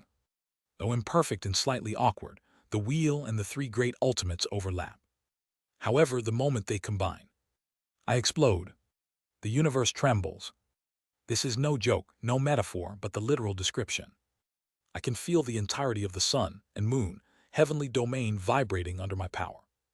The expressions of the Northern Dipper, 7 heavenly lords, turn urgent, and the entering nirvana true persons scatter their shocked intent as they begin to flounder around in confusion. In this moment when heaven, earth, heart, and wheel have combined, I realize, quite literally, that I have obtained a power akin to that of a god. The power and senses amplified through the 3 great ultimates and the wheel. Beyond them, I faintly hear Beak Woon's voice from the distant middle realm. Vast, vast cold. Following her words, the greedy wolf heavenly lord speaks in a trembling voice. Vast cold heavenly lords, return Chinese letter. This is absurd. How could such a horrifying event occur? How could you possess such power in your hands? After only 500,000 years, is the world truly about to face great chaos once again? The Northern Dipper 7 heavenly lords begin to exude a vicious killing intent as they erupt in rage. I swallow my spiritual energy and look at them. They are preparing to fight in earnest. Can I do this? Then once again, that familiar message reaches me. Raise your head. What you bear is not something that one who lowers their head can dare to carry. Lofty dragon star. From there, a dark red light begins to bloom. I can feel it. A being from the interdimensional void is descending into the sun and moon heavenly domain in their true form. Right now, you are on equal footing with this immortal. The likes of the imperfect projections of the Northern Dipper are nothing to you in your current state. Why are you giving me such advice? You do not need to know. However, for as long as you face them, I will support you. You must not bring shame to the name of what you bear. Thank you, you. Blood Yin. For as long as you carry it, I am Blood Yin before you. Thank you, Blood Yin. That's right. The one who has advised me to overlap the wheel and the 3 great ultimates is Blood Yin. That being, also known as the seat holder of vice, has begun to support me. All the beings of the universe are trembling. In particular, those who have lived for over 500,000 years are trembling like aspen trees, recalling the terrifying existence from 500,000 years ago. Since that terrifying being also defeated upper immortals, Chinese letter, during their entering nirvana era, the traces of that terrifying being can't help but be seen on Xiao Yun Haiyan. Among them, the Northern Dipper 7 heavenly lords, along with Beak Woon and the other sacred masters of the Middle Realms, are literally writhing as if in a seizure. The forms of the Northern Dipper 7 heavenly lords begin to change. Until just now, they had projected themselves in their transformation state, intending to send off Xiao Yun Haiyan in a somewhat gentle manner. But now, their projections begin to reveal their cosmic true forms. As if determined to eradicate this absurd existence here and now, down to the very roots. Yes, they are undoubtedly afraid of Xiao Yun Haiyan. In him, they see the nightmare of 500,000 years ago. They see the potential of the Tridecna, vast cold heavenly king. However, even as every ruler in the sun and moon heavenly domain trembles, there is one being who does not, and instead stares calmly at Xiao Yun Haiyan. It is Blood Yin, seated upon and eroding the lofty dragon star, descending into the sun and moon heavenly domain. Beside Blood Yin is Ya Eum, wearing a purple robe and standing with a bright and clear expression. Have you finally come to your senses? O blood yin, pea perhaps, your neck. Silence. With a confused expression, Blood Yin cuts off Ya Eum's words and mutters as he gazes at the place where Seo Yun Hyun is fighting. There is simply something I wish to see. Thus begins the battle of Seo Yun Hyun, who has intertwined the four systems of power of heaven, earth, heart, and wheel to bring the potential of the vast cold heavenly lord from 500,000 years past to his hands, and the northern dipper 7 heavenly lords, who are convulsing with fear at the nightmare of that time and ready to unleash their full strength. The entirety of the sun and moon, heavenly domain begins to tremble. Chapter 540, Vast Cold's Descendant 3. The beginning is marked by my voice, declaring the start of the battle. Stars of the nations, hear me. Dujijudo. The star veins of the entire universe begin to twist under my will. At the same time, starlight begins to rearrange itself around me, who radiates waves of immense power. Though the actual constellations remain unmoved, the illusions of constellations are projected across the universe, arranged by my will like the projections of true immortals. A total of 36 projections of fixed stars are arranged around me. Everything is aligned according to the orientation of the 6 harmonies. 6 stars facing upward towards the heavenly direction, 6 stars facing downward towards the earthly direction. In the 4 directions, east, west, south, and north, 6 stars are arranged in a row in each direction. The distance between each fixed star is 100 light-years. A spherical star vein formation with a radius of approximately 700 light-years centered on me takes shape. The sheer size of the star vein formation is enough to engulf an entire tidal tail. I declare, this place shall be this immortal's sword enclosure, forged in my name and made into a vast battlefield. This is one of the basic immortal arts of entering nirvana true persons, taught to me by Yo Hwi, called opening enclosure, Chinese letter. The effect of opening enclosure is to assimilate the interior of the star vein formation with one's inner star enclosure. Qiyang. Within the star vein formation, boundaries of sky and ground begin to form. At the same time, attraction force emerges on the ground, and the 4 directions of east, west, south, and north take shape centered on me. Sword mountains of colorless glass sprout from the earth, filling the world. The inside of the colorless sword enclosure becomes a world with 6 stars underground, 6 stars in the sky dome, and 6 stars each in east, west, south, and north. The projections of the fixed stars, forming the foundation of these stars, begin to manifest the colorless sword enclosure. Hwaruruk. As I shoot out star tribulation and supply star veins to the stars I just projected, the projections of the fixed stars, which serve as the axis of the star vein formation, become even more solidified, beginning to substantially reveal the colorless sword enclosure. Those countless actions happen in a fleeting moment, and I instantly shift the battlefield to a place advantageous to me as I glance around at the northern dipper 7 heavenly lords and the entering nirvana true persons. Dujijujudo. My gaze alone makes them flinch and step back slightly. I can feel it. Right now I am absolute. There is no need to use the immortal speech of the true immortals. Just a simple mental speech, something any cultivator can use, is enough. Come in. In the name of the northern dipper 7 heavenly lords, immortal treasure 7 stars harnessing God banner, Chinese letter, descend upon this place. Flash, flash, flash. 7 beams of light flicker beyond the distant sky, and in an instant, 7 clusters of light are summoned to this place. Jade. They are banners. On the surface of each banner, it seems as if 1 star is sealed within. While the power of an individual banner might not seem significant, the combined momentum of the 7 banners is substantial. On one side of each banner, the words 7 stars harnessing God, Chinese letter, are inscribed, and on the reverse side, Northern Dipper sealing immortal, Chinese letter, is written. Clang, clang, clang. Between the 7 banners, I briefly glimpse an energy akin to chains. I can feel it. If I am struck by those 7 banners, my power will be bound by those chain-like things. Wowung.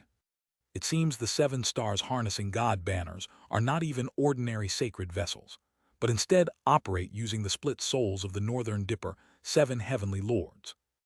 While they might not be as convenient as sacred vessels, the connection to the main bodies must be incredibly strong if they are activated in such a way. However, even with such fearsome immortal treasures appearing, even with the Northern Dipper, 7 heavenly lords abandoning their transformation states and gradually changing into forms resembling the stars of the universe, pressing down on me, even with 48 entering nirvana cultivators surrounding me, growling, I do not feel as if I will lose. The only thing that catches my eye is the energy emanating from the 7 stars harnessing God banners they hold. It is the power of the 7 stars I can sense from them. That's right, 7 stars, Chinese letter. That is an energy all too familiar to me. It was you all along. I grit my teeth and pull up the corners of my mouth. Truly, I wanted to see them. If they had tangible forms, I wanted to face them, even if just once. To me, the Northern Dipper 7 heavenly lords are existences with a truly, truly deep connection with me. Are you, the divine spirits overseeing the Qi, refining 7 stars ritual? No, there is no need to ask. Because the wisdom, conveyed to me through the 7 stars harnessing God banners they summoned already says as much. That the Northern Dipper 7 heavenly lords are the divine entities presiding over the 7 stars ritual of the Qi refining stage. Yes, the 28 stars I had cried out to in the heavens over and over again. The ones who govern the power associated with those 28 stars are none other than the Northern Dipper 7 heavenly lords. Come, truly I have long wished to compete with you. Then the Northern Dipper 7 heavenly lords begin to unleash their power. Their prophecy imprints itself upon the world through sheer will, and stars begin to form. However, the colorless sword enclosure has already been unfolded. Buwung. When I swing the form of treading heaven, countless rays of light seem to shoot sideways before piercing into the glass sword mountains and reflecting off them like mirrors, crashing into the forming stars and shattering them. The Northern Dipper 7 heavenly lords begin to move. In their forms akin to stars, they start to circle around me, summoning their disciples. 48 true persons join the battle. They follow in the wake of the Northern Dipper 7 heavenly lords, spiraling around me in a circle.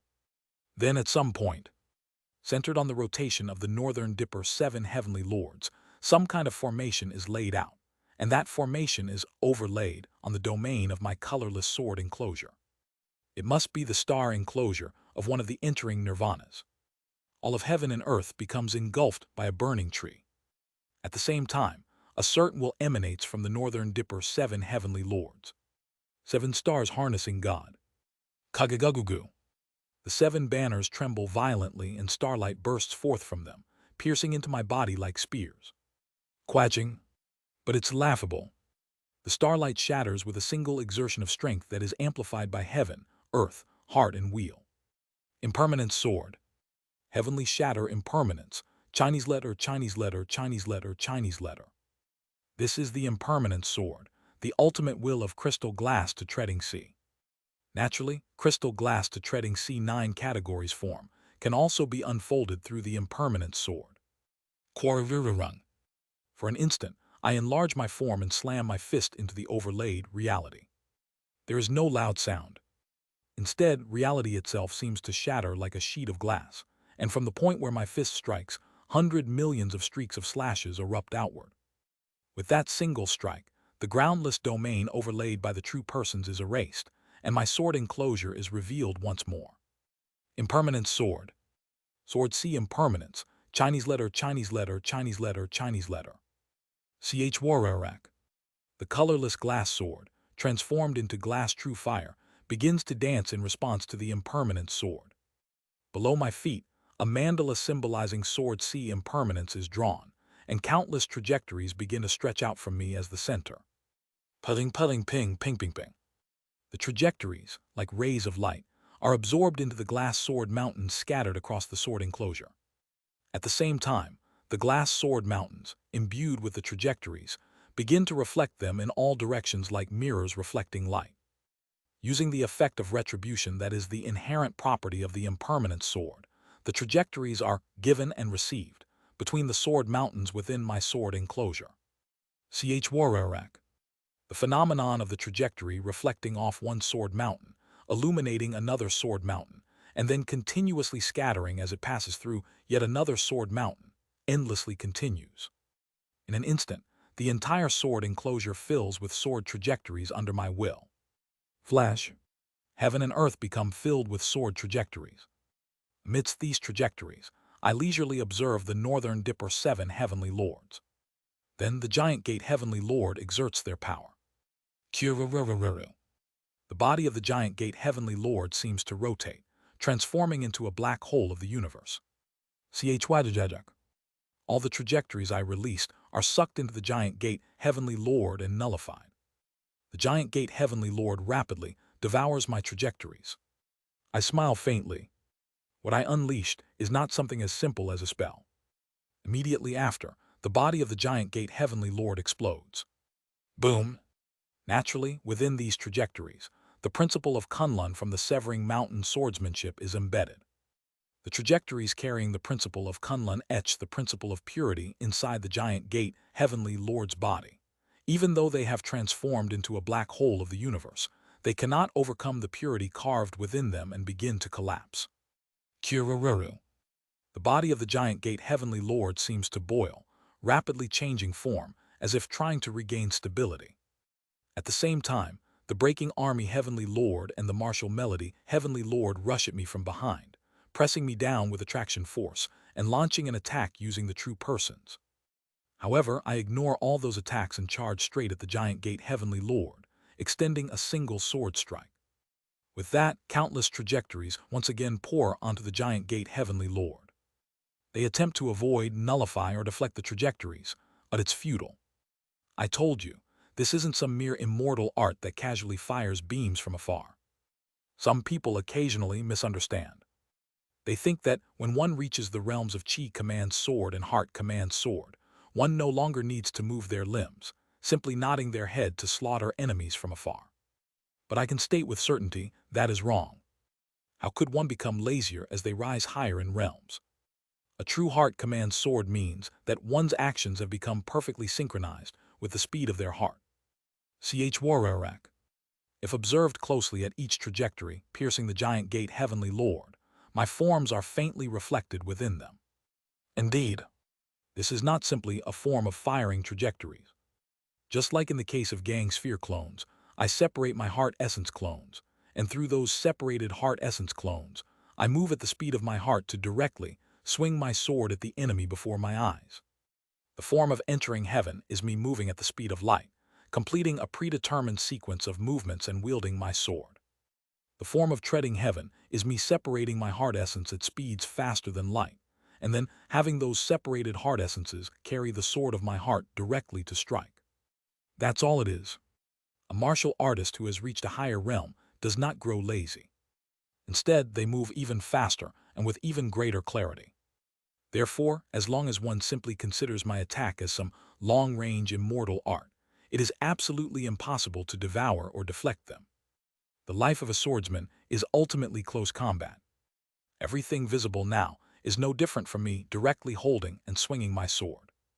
It's just the number of heart essence clones is astronomically high. The trajectories of light, my clones, and the impermanent swords begin to draw countless trajectories. And in an instant, flash, light explodes. Within the cradle of light formed by entering heaven and treading heaven, the projection of the giant gate heavenly lord completely collapses. It is then, clang, one of the 7 stars harnessing God banners, held by the giant gate heavenly lord, flies straight towards my body. Simultaneously, the characters written on the 7 stars harnessing God banner shine. 7 stars harnessing God. Northern dipper sealing immortal. Along with that, the form of the 7 stars harnessing God banner begins to glow within the starlight and transforms. It takes the form of a flag. Wisdom floods into my mind, and I recognize the name of this immortal treasure. Northern dipper sealing immortal flag. Chinese letter, Chinese letter, Chinese letter, Chinese letter, Chinese letter. Quack. At that moment, I feel as if a heavy shackle has been placed on my body, and the 7 stars harnessing God banner, now transformed into the Northern Dipper sealing immortal flag, embeds itself into me. This is a seal. I immediately understand what the giant gate heavenly Lord has done. Did they set a condition for a prophecy? A condition-bound prophecy that if they were to die, this 7 stars harnessing God flag would reveal another form and fly straight into me. I had heard from Yo HWI that such condition-bound prophecies hold far stronger attraction force, especially if the condition is tied to the life of the giant gate heavenly Lord's projection, then even more so. But, regardless, I have finished off the giant gate heavenly Lord. Quaying. After utterly crushing the projection of the giant gate heavenly Lord, I stretch my hand towards the approaching projection of the greedy wolf heavenly Lord. Impermanent sword. Ghostface killing heavenly order. Chinese letter, Chinese letter, Chinese letter, Chinese letter, Chinese letter. In an instant, the atmosphere of the entire colorless sword enclosure changes. Tattered giants formed from my corpses begin to gather and appear throughout the area, and the power of death fills the heavens. The body of the greedy wolf heavenly Lord becomes an enormous blue supergiant star. The massive blue supergiant star grows large enough to cover the entire colorless sword enclosure, pressing down upon me. Simultaneously, the greedy wolf heavenly Lord's 7 stars harnessing God banner condenses starlight and presses down on me. However, I begin scattering the power of death. Stop him. Stop the return of vast cold. The entering nirvana true persons revolve around me, constructing countless curses, immortal arts, spells, and formations. My body feels heavy, and misfortune clings to me through prophecies. But it's only for a moment. We yetting. Heaven, earth, heart, and wheel rotate behind me, amplifying my power. I add the power of death to this amplified force and launch it towards the blue supergiant star. Liquefied death energy envelops the blue supergiant star. At the same time, the temperature of the blue supergiant star begins to drop. Blue, blue-white, white, golden, orange, sunset, red. The gradually cooling supergiant star is soon completely devoured by the aura of death and vanishes. Guardia. The interference of countless entering nirvana true persons weighs down on my body, and the prophecies of the Northern Dipper, 7 heavenly lords press upon me. But they cannot withstand overwhelming power. Ignoring the curses, immortal arts, and everything else binding my feet to the fate of defeat, I charge directly into the collapsing center of the blue supergiant star, clad in the power of death. Quaying. Covered in the impermanent sword of death energy, I pierce through the blue supergiant star and burst out to the exterior of the colorless sword enclosure. The projection of the greedy wolf heavenly Lord, pierced through its center by me, perishes. At the same time, I feel the persistent will of the greedy wolf heavenly Lord clinging to me. Northern Dipper sealing immortal flag. Quaying. Their Northern Dipper sealing immortal flag flies toward me and embeds itself. The second flag resonates with the first already embedded in me, and I can feel some kind of connection forming between the 2 flags. Quajujuduk. The sealing immortal flags press down on me once more. Next is the martial melody, Heavenly Lord. I descend towards the martial melody, Heavenly Lord, and slam their form into a nearby glass sword mountain. Quajincheng. Yet they seem entirely unscathed. Their countless arms, having become their very being itself, unfold graceful palm and hand techniques with their hundreds of millions of arms, pressing down on me. Though grotesque in appearance, their form reveals a certain level of insight into martial arts, much like the sword spear Heavenly Lord. The touch of the martial melody Heavenly Lord feels, quite literally, like a song of martial arts. However, that is all. Impermanent sword.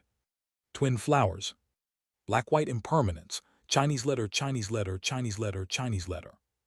The power of death transforms into the power of curses and blessings. With it, 2 colossal giants appear above and below the martial melody, Heavenly Lord. Black impermanence. White impermanence. The black and white giants draw power from the source river, the eastern heaven flower field, the interdimensional void, and the netherworld, crushing countless arms of the martial melody, Heavenly Lord with death energy itself. The black and white giants, imbued with the authority of death borrowed from the 4 dimensions. The giants' forms begin to change. In an instant, the giants become Taiji. They close the distance towards the martial melody, Heavenly Lord, and crush their projection entirely, grinding it to dust.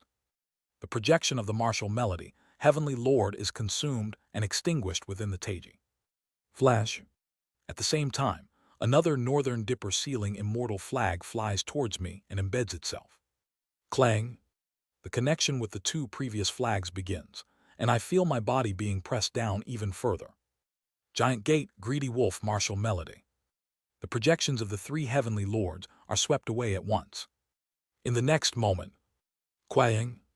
The colossal forms of the breaking army, Heavenly Lord, and the literary melody, Heavenly Lord, crash down upon me. Strangely, the breaking army Heavenly Lord still remains in their transformation state, while the literary melody Heavenly Lord spins wildly in the form of a neutron star, chanting countless invocations. With every rotation, dozens of invocations burst out from within the neutron star. Though not immortal arts, the countless sealing invocations spread across heaven and earth like curses, binding me tightly. Impermanence sword. When painting impermanence. Quarvirurung. Sword trajectories whirl madly. Empowered by the strength of interstellar winds, the spiraling trajectories align with the rotation and frequency of the neutron star, finding a gap to pierce through its attraction force waves. In an instant, my impermanence sword shatters the literary melody Heavenly Lord in one strike. Quang. Dozens of entering nirvana true persons within its path burst apart, rendered completely incapacitated. Qa. Run away. Vast Cold. If Vast Cold has not returned, how can an entering nirvana wield the power of an upper immortal? What is this? Just what is this? The entering nirvana true persons flounder in panic. I quickly turn around to intercept the breaking army Heavenly Lord, but instead, what greets me is the literary melody Heavenly Lord sealing immortal flag. Quang. 4 sealing immortal flags are pierced into my body. Quadjijik. The preserving wealth Heavenly Lord and the integrity chastity Heavenly Lord trace the shape of Taiji, Chinese letter, as they transform into nebulas and begin to spin in the sky. Kirururung. Between the two Heavenly Lords who govern opposing concepts, a powerful repulsive force is generated, and heavenly lightning falls to the ground. Quang. The impact of the heavenly lightning shakes the entire colorless sword enclosure, and the manifestation of the star vein formation begins to waver. At the same time, from the point where the heavenly lightning struck, nebulae converge and form several stars that prophesize my fate. A vision of my sequential defeat is carried within them. Chiya. However, I begin to release the mist of the canvas of myriad forms and connection from my entire body. With just this, you dare capture this immortal, ha-ha-ha-ha-ha. Quang. Impermanent sword. Torch of myriad forms and connections. The impermanent sword ignites, and the torch of myriad forms and connections lights up. At the same time, the candle dragon true blood burns to its extreme, drawing gigantic power from within me. If the power of the heaven tribe is attraction force, then the power of the earth tribe is explosion. Overwhelming explosion. B-E-G-O-N-E. Simultaneously, an explosion begins from within me. Though faint, the colorless sword enclosure is still the colorless sword enclosure. The entire colorless sword enclosure becomes infused with the jade of yin-yang and 5 elements. Great Mountain. Dujijujido. The entering nirvana true persons thrash about wildly. Huaya. Run away. Vast Cold. The Vast Cold Heavenly Lord has returned. The projections of the preserving wealth Heavenly Lord and the integrity chastity Heavenly Lord merely murmur as they look at me with conflicted expressions.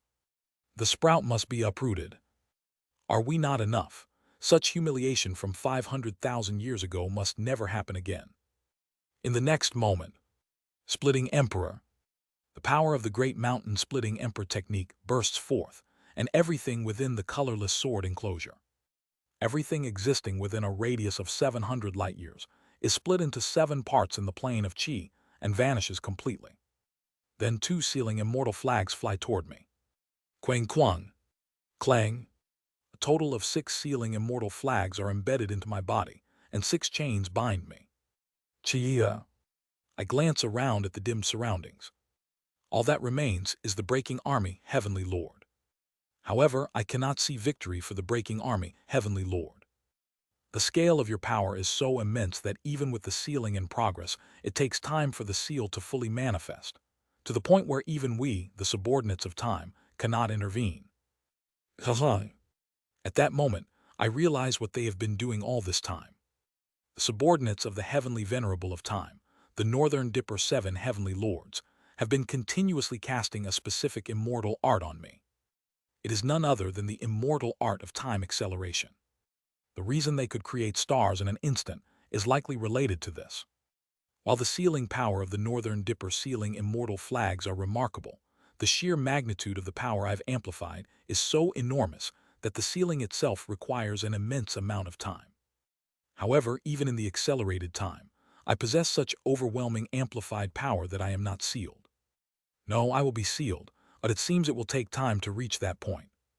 How regrettable. If only we had a little more time, this might have been a fight worth attempting. The breaking army heavenly lord finishes speaking, gripping their 7 stars harnessing God banner with gleaming eyes. In the name of the Northern Dipper 7 heavenly lords, I prophesize. I extend a single palm. My palm becomes a massive power. Carrying the power of the impermanent sword, it advances, growing so vast it seems as though it could swallow the entirety of heaven and earth. The prophecy the breaking army heavenly lord was about to utter shatters completely, and my palm engulfs them, even collapsing a corner of the universe. Quarvirurung. It is a single palm akin to a single strike from the sword spear, heavenly lord, or an attack from blood yin with all his might. Kurururung. We will remember you. With those final words, the projection of the breaking army heavenly lord crumbles beneath my strike. After the breaking army heavenly lord vanishes, the prophecy of the Northern Dipper sealing immortal flag activated with their demise as a condition strikes me, and the 7 immortal treasures of the Northern Dipper 7 heavenly lords pierce into my body, crushing me. Kujujujujuduk. A pressure beyond imagination tries to seal my authority. However, this power boiling from heaven, earth, heart, and wheel, surpassing even volcanic eruptions and like the solar winds, is not so easily sealed. If given enough time, I would eventually be sealed. But I see no need for that, and instead begin shattering the seal with the authority I still possess. Quaching. With a single exertion of strength, a terrifying wave spreads across the entire universe. With it, the countless remaining entering nirvana true persons flee completely. They must have concluded that there is no longer any chance of victory against me. I ignore them and exert even more strength into my body. It's then. Kurururung. Flinching. I sense someone approaching me, leaping across vast light years of distance. A familiar presence. A familiar foreboding, a familiar malice. It is Ya-Eum, dressed in a purple robe, and Blood Yin, dressed in a dark red robe. Blood Yin. I stare at him and speak with a complicated expression. For aiding me, I offer my gratitude. But Blood Yin opens his mouth. From now on. His voice interrupts mine, and his eyes begin vomiting sinister light. Prove yourself before me. Kagagugugu. Ya-Eum, with a strangely happy expression, is absorbed into Blood Yin. Blood Yin then begins to gradually reveal his main body, spreading thick murderous intent towards me. Are you truly the workings of the Imperial Venerable? If so, you will survive. If not, you will face demise by my hands, your soul extracted and refined into an immortal treasure. Kagagugugu. I swallow hard as I see the sight. I had thought the Northern Dipper 7 heavenly lords were the final and greatest obstacle left before me. I was wrong. The final trial of the 999th cycle is none other than Blood Yin, who now demands proof from me. Prove that you are worthy of bearing the wheel. Chapter 541, Vast Cold's Descendant 4. Thud, thud, thud, thud. I step along the flow of the universe, gradually approaching Blood Yin. Dujujujudo. Gradually, the power of heaven, earth, heart, and wheel overflows, and my body expands into that of a white giant god. Now, it feels like I could cradle a fixed star in one arm. At the same time, Blood Yin also begins to expand his form. Kurung kurururung. The dark red mist emanating from his entire body spreads and devours the cosmic space. Simultaneously, I can see something immensely colossal. It is a head. A head formed from dark red mist reveals itself in the universe, with its eyes burning fiercely. That head, much like the head realm. No, it seems even more eroded by time than the head realm. There's not a single piece of flesh or muscle left, only the form of a skull remains. Within that head, I can sense the movements of thousands, hundreds of millions, trillions, quadrillions of living beings. True immortal blood yin. The blood yin realm itself begins to exert its true power. Enormous, even for me, now capable of wrapping a star with one arm, blood yin's main body is enormous. With his mouth, large enough to swallow my entire body in one bite, he speaks. In the name of blood yin, I prophesize. Kagagugugu. At the same time, a star is born inside blood yin's mouth. You shall enter this immortal's mouth and be crushed to death. Though an enemy, I can't help but feel awe at such a prophecy of fate. To overcome the prophecy, I must destroy the prophetic star. But to destroy the prophecy, I must crawl into blood yin's mouth. And blood yin's prophecy declares that I will enter his mouth and be chewed to death. This is a true immortal who was once said to have coveted the seat of a supreme deity. It is a masterful use of prophecy, akin to a seasoned veteran who has seen countless battles. Along with it, countless whispers begin to echo from within blood yin's body. Prophecy, prophecy. Prophecy prophesies. Today, the unbreakable ill fate between you and this immortal will be resolved. You shall wait for an opportunity by this immortal's side. You shall become a fearless warrior who knows no retreat. If you flee from this immortal today, you will become nothing but a cowardly, pathetic weakling who knows only defeat, living the rest of your life trapped in a cave until you finally take your own life.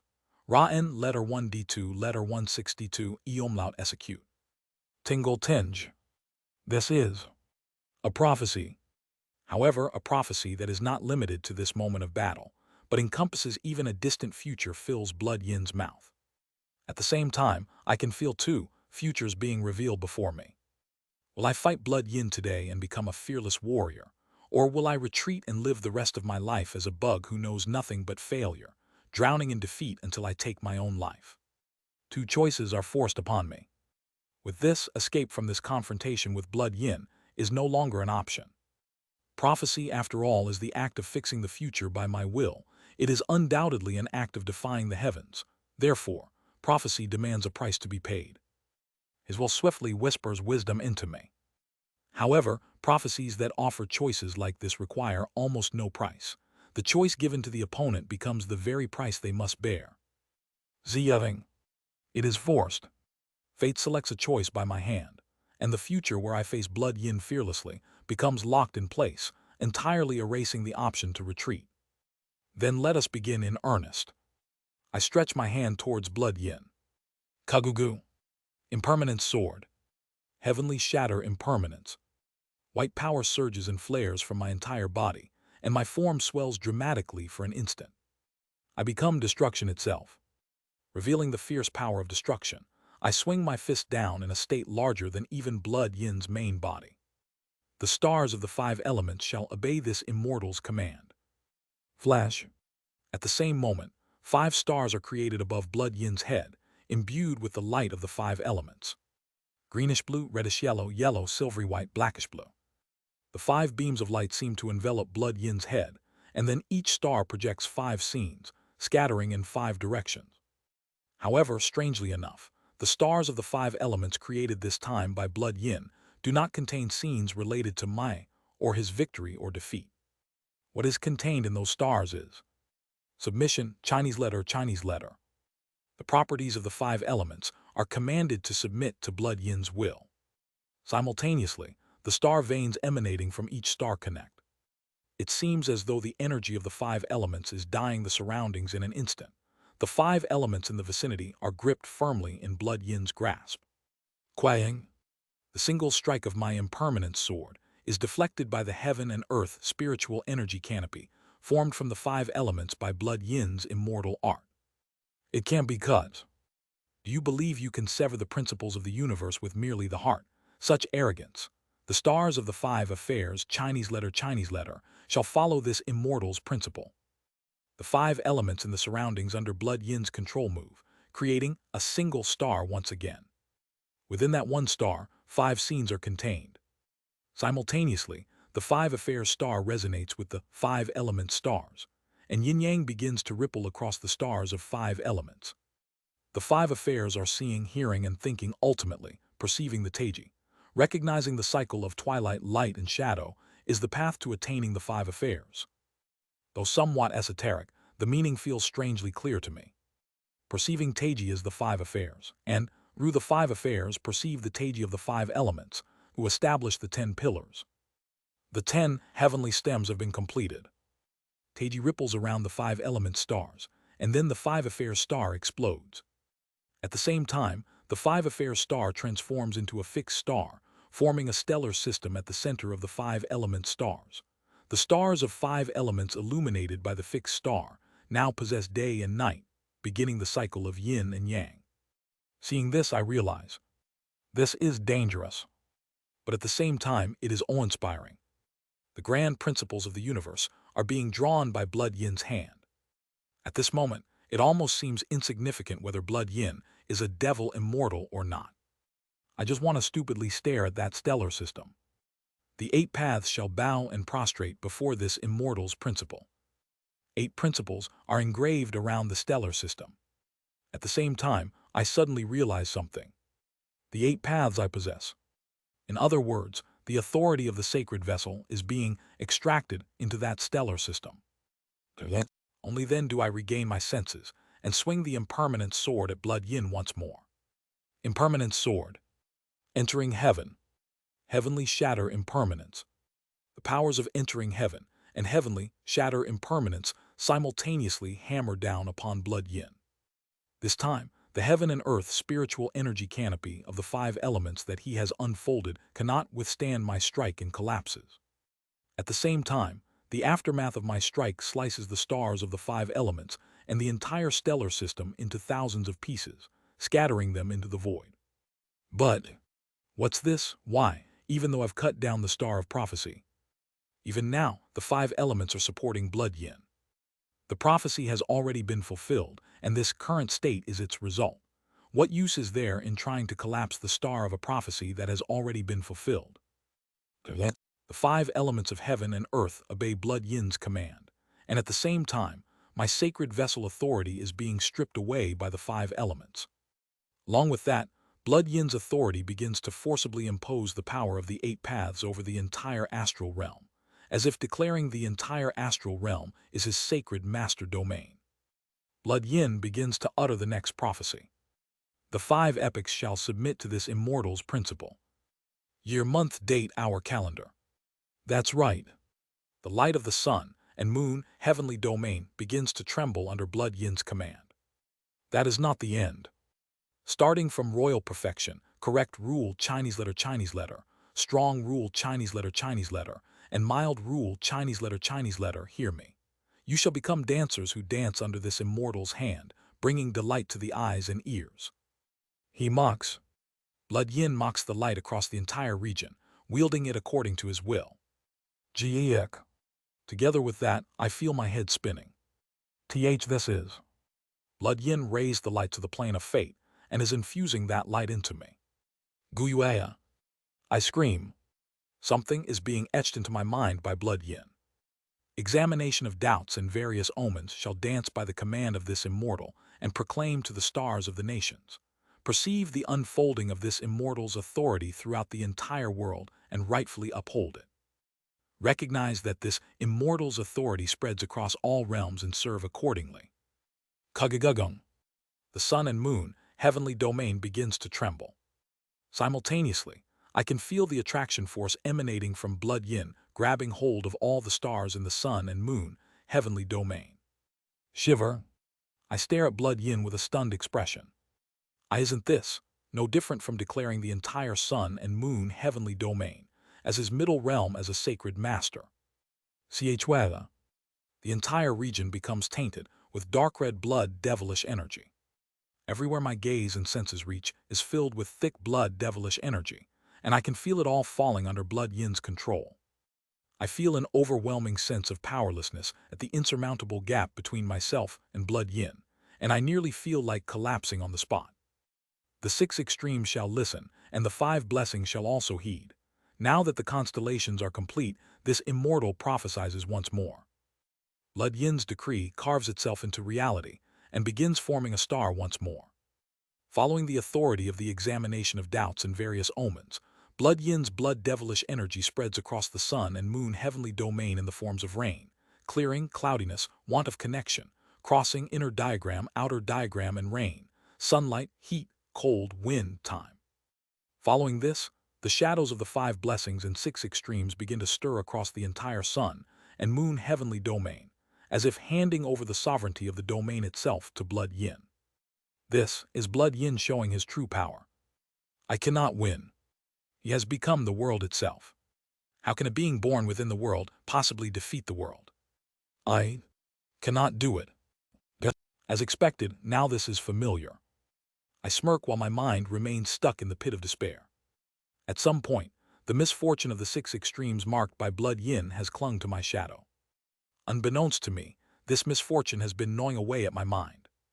The 6 extremes are the shadows of the 5 blessings, and Blood Yin is the leftover of Yu Hao Ti, one of the 5 blessings immortals who once governed the 5 blessings. Therefore, no one in Mount Sumeru can naturally wield the 5 blessings and 6 extremes better than Blood Yin. I will not give up. Yujujuduk.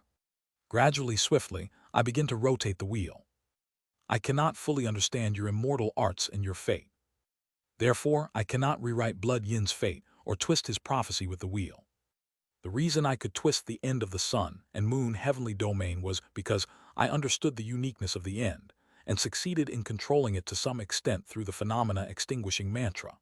But as for the sun and moon heavenly domain that Blood Yin now controls, I cannot even fathom seizing control. But does that mean everything is over? Even so, there's still something that can be changed.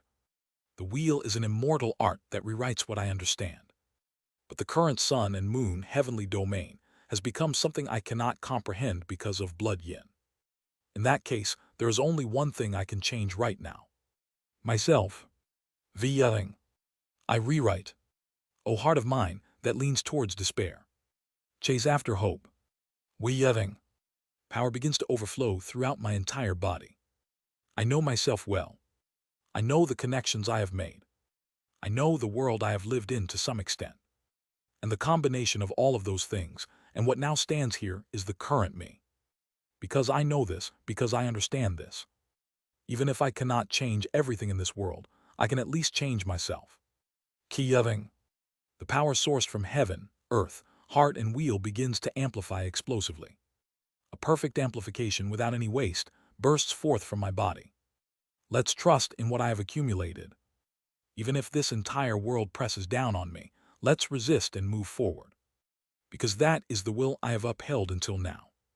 I become a sword, not just a blade created to kill and cut people and animals. A weapon forged to confront. I become the will forged to oppose the heavens, fate, and the world pressing down on me. This is a blade worthy of being called the true and permanent sword. Uwu. My body grows larger, to the point where I could hold a fixed star in one hand. Now larger than Blood Yin, I swing my hand. Following the principle of martial arts, my hand blade strikes and collapses a corner of the sun and moon heavenly domain. If Blood Yin has conquered the sun and moon heavenly domain, I will oppose him with the momentum to shatter the entire world. If Blood Yin has prophesied the fate of death upon me, I will crush Blood Yin along with that prophecy. I am the strongest, because I have something I have accumulated up until now. Quaching. At last my strike creates a crack in the void. As I thought, it isn't that the entirety of the sun and moon heavenly domain is under his control. He merely seized control of a portion of the astral realm, trapped me there, and is confronting me from within. Quaying. However, the domain created by Blood Yin collapses entirely under the force of my strikes, reopening a passage to the outer universe. Help me. With a dazzling wheel at my back, I call upon my comrades to decisively end Blood Yin. With that, the connections gather in one place. Payet. The radiant divine demon Kim Young-hoon transforms into a golden-winged Peng and soars into this place. Kwarung. The 6 extremes ghost King Jeon Myo-hoon, who has just succeeded in advancing to the sacred vessel stage, descends wrapped in red lightning across his 3 heads and 6 arms. Kiyuela. Appearing leading countless ghosts is Kang Min-hee, who has reached the grand perfection sacred vessel stage. As soon as she arrives, she begins attempting to seize Blood Yin's domain. Oh Hyun-seok supports the comrades from the rear, supplying them with power through the force of primordial chaos. A little behind Oh Hyun-seok, Kim Yeon is pulling out the wonderfully mysterious fortress and artificial stars from cedarwood painting. Dujijujido. As the powers of Oh Hyun-seok and Kim Yeon combine, an overwhelming amplification effect is starting to be seen. The immense waves of power surging from Kim Yeon are palpable even to me. From now on, Huarurururuk. Positioning my Ender's comrades beside and behind me, I look down upon Blood Yin. I will hunt you, Blood Yin. With that as the declaration, we simultaneously unleash our assault on Blood Yin. Golden blade light cleaves Blood Yin's entire domain. Jeon Myeonhoon's red lightning spreads out like a net, trapping Blood Yin's blood devilish energy. Kang Min-hee's ghost kings clash with the heavenly fiends pouring from Blood Yin's domain, protecting the minds of our comrades. The overwhelming authority formed by the combined powers of Oh Hyun-seok and Kim Yeon is continuously supplying us with strength. And I, standing at the forefront, draw the impermanent sword. All this time, countless immortal arts and prophecies pour from Blood Yin's mouth. As I slash through the stars and prophecies, I begin my descent towards Blood Yin. Grasping complete void, Chinese letter in my hand, I reach out towards Blood Yin. I have suffered. I have endured far too much oppression and pain. I lost my friends, lost my comrades, and had to watch those I cherished be devoured before my eyes. I gradually transform into a meteor. A long trail of light forms behind me like the tail of a shooting star, and within that trail, the torch of myriad forms and connections shines brightly, displaying countless scenes from the past. To others, it's merely a hazy light, but to me, it holds unparalleled meaning. Countless past connections are now pushing me forward. But not anymore. The constant cycle of suffering has repeated countless times. But now I have become the strongest. No longer will I only be oppressed as before. Therefore, I gaze at Blood Yin. The prophecy declares that I will enter Blood Yin's mouth and be chewed to death. But I will not be devoured. With the strength I have accumulated, with the connections I have forged, I will pierce through the prophecy. You too face me head-on. My eyes meet Blood Yin's eyes. I will urge his Blood Yin to open his eyes and reclaim the honorable, virtuous, and noble past he once had. To face his past misdeeds and vice head-on, to reflect, and to return to his former seat of authority. Chwararak. Heavenly fiends of the Blood Yin realm pour forth, obstructing my view. Kang Min-hee's ghost kings charge ahead, clearing away the heavenly fiends. As Blood Yin's prophecy is uttered, a constellation is born deep within his domain. My path is blocked, but Jeon Myeonhoon and Kim Young-hoon break through with lightning and slice through with golden radiance. At the same time, Oh Hyun-seok's primordial chaos connects all of us, allowing us to give and receive energy. Kim Young-hoon, through Oh Hyun-seok's authority, merges his consciousness with mine and glimpses the enlightenment of severing heaven. Jeon Myeonhoon stabilizes his sacred vessel cultivation by borrowing a portion of my immense power. Kang Min-hee catches a glimpse of my enlightenment at the entering nirvana stage and begins to reach towards it. And then Kim Yeon's power reaches me. Kwarurung. Kim Yeon's power accelerates the falling meteor that is my descent. It reinforces my hegemonic force, Chinese letter, drawing forth even more limitless power. Can I do this? Kim Young-hoon, Jeon Myeonhoon, and Kang Min-hee open the path. Oh Hyun-seok binds us all together, and Kim Yeon delivers her power. On top of that, the power of heaven, earth, heart, and wheel floods my body. There's no way I can't. I will pierce through. My fate. He can't. Kim Yeon clenches her lips and sweats in her palms. Through the wonderfully mysterious fortress in her full blossom, she amplifies Oh Hyun-seok's power and channels it and the other amplified power to Seo Yoon-hyun. Yet for some reason, she feels an ominous foreboding. The Liberation Law talent is warning her. Just this level of power isn't enough to overturn Blood Yin's design. It warns her that Seo Yoon-hyun will be swallowed whole by Blood Yin. No. Kim Yeon bites her lips fiercely. Why am I so powerless? It's just when Kim Yeon is despairing over her weakness. Through Oh Hyen Seok's authority of primordial chaos, Seo Yun Hyen's enlightenment faintly reaches her. It is an enlightenment of faith. Believe in yourself. Believe in what you have accumulated. At first glance, it seems like nothing more than a cliché lesson about perseverance. But Kim Yeon feels as though Seo Yun Hyen himself is speaking those words directly to her. No, it's not just a feeling. Beyond the enlightenment, Seo Yun Hyen's warm will is emitted towards her. For some reason, she sees an illusion of Seo Yun Hyen, running ahead and turning slightly to look back at her with a gentle smile flashing before her eyes. Seo Yun Hyen is intentionally transmitting the enlightenment Kim Yeon needs right now. That's right, I will believe in myself. Wei Yang. Around Kim Yeon, quince blossoms bloom profusely. At the same time, the spiritual energy of the bright cold realm rises thickly around her. Amidst the fully bloomed quince flowers, the scent of peach blossoms gradually mixes in. Let's borrow the power of the bright cold realm as well, more and more, just a little more. She recalls the path she has walked. Until now, she has not advanced her cultivation realm from the heavenly being stage. The reason she has not done so is only one. That is, the being beyond the peach blossom tree. The lingering will of vast cold told her not to walk that path. The lingering will of bright cold told her this. Do not walk the path of immortal cultivation, and instead walk only the path that transforms the world purely through the heart. For that reason, after obtaining the vast cold heavenly circle, she intentionally refrained from advancing her cultivation realm. Instead, she focused entirely on moving the world with the power of her heart. Payet. Kim Yeon's consciousness domain burns brightly. Now having grown to an unimaginable extent, Kim Yeon's consciousness domain, capable of covering the entire bright cold realm, explodes with a light powerful enough to illuminate an entire galaxy. For a brief moment, Kim Yeon holds power so immense to the point that she mistakes herself for having become a true immortal. Success. Within her consciousness domain, filled with the scent of quince flowers, her full blossom blooms completely. The full blossom is converting Kim Yeon's consciousness into power.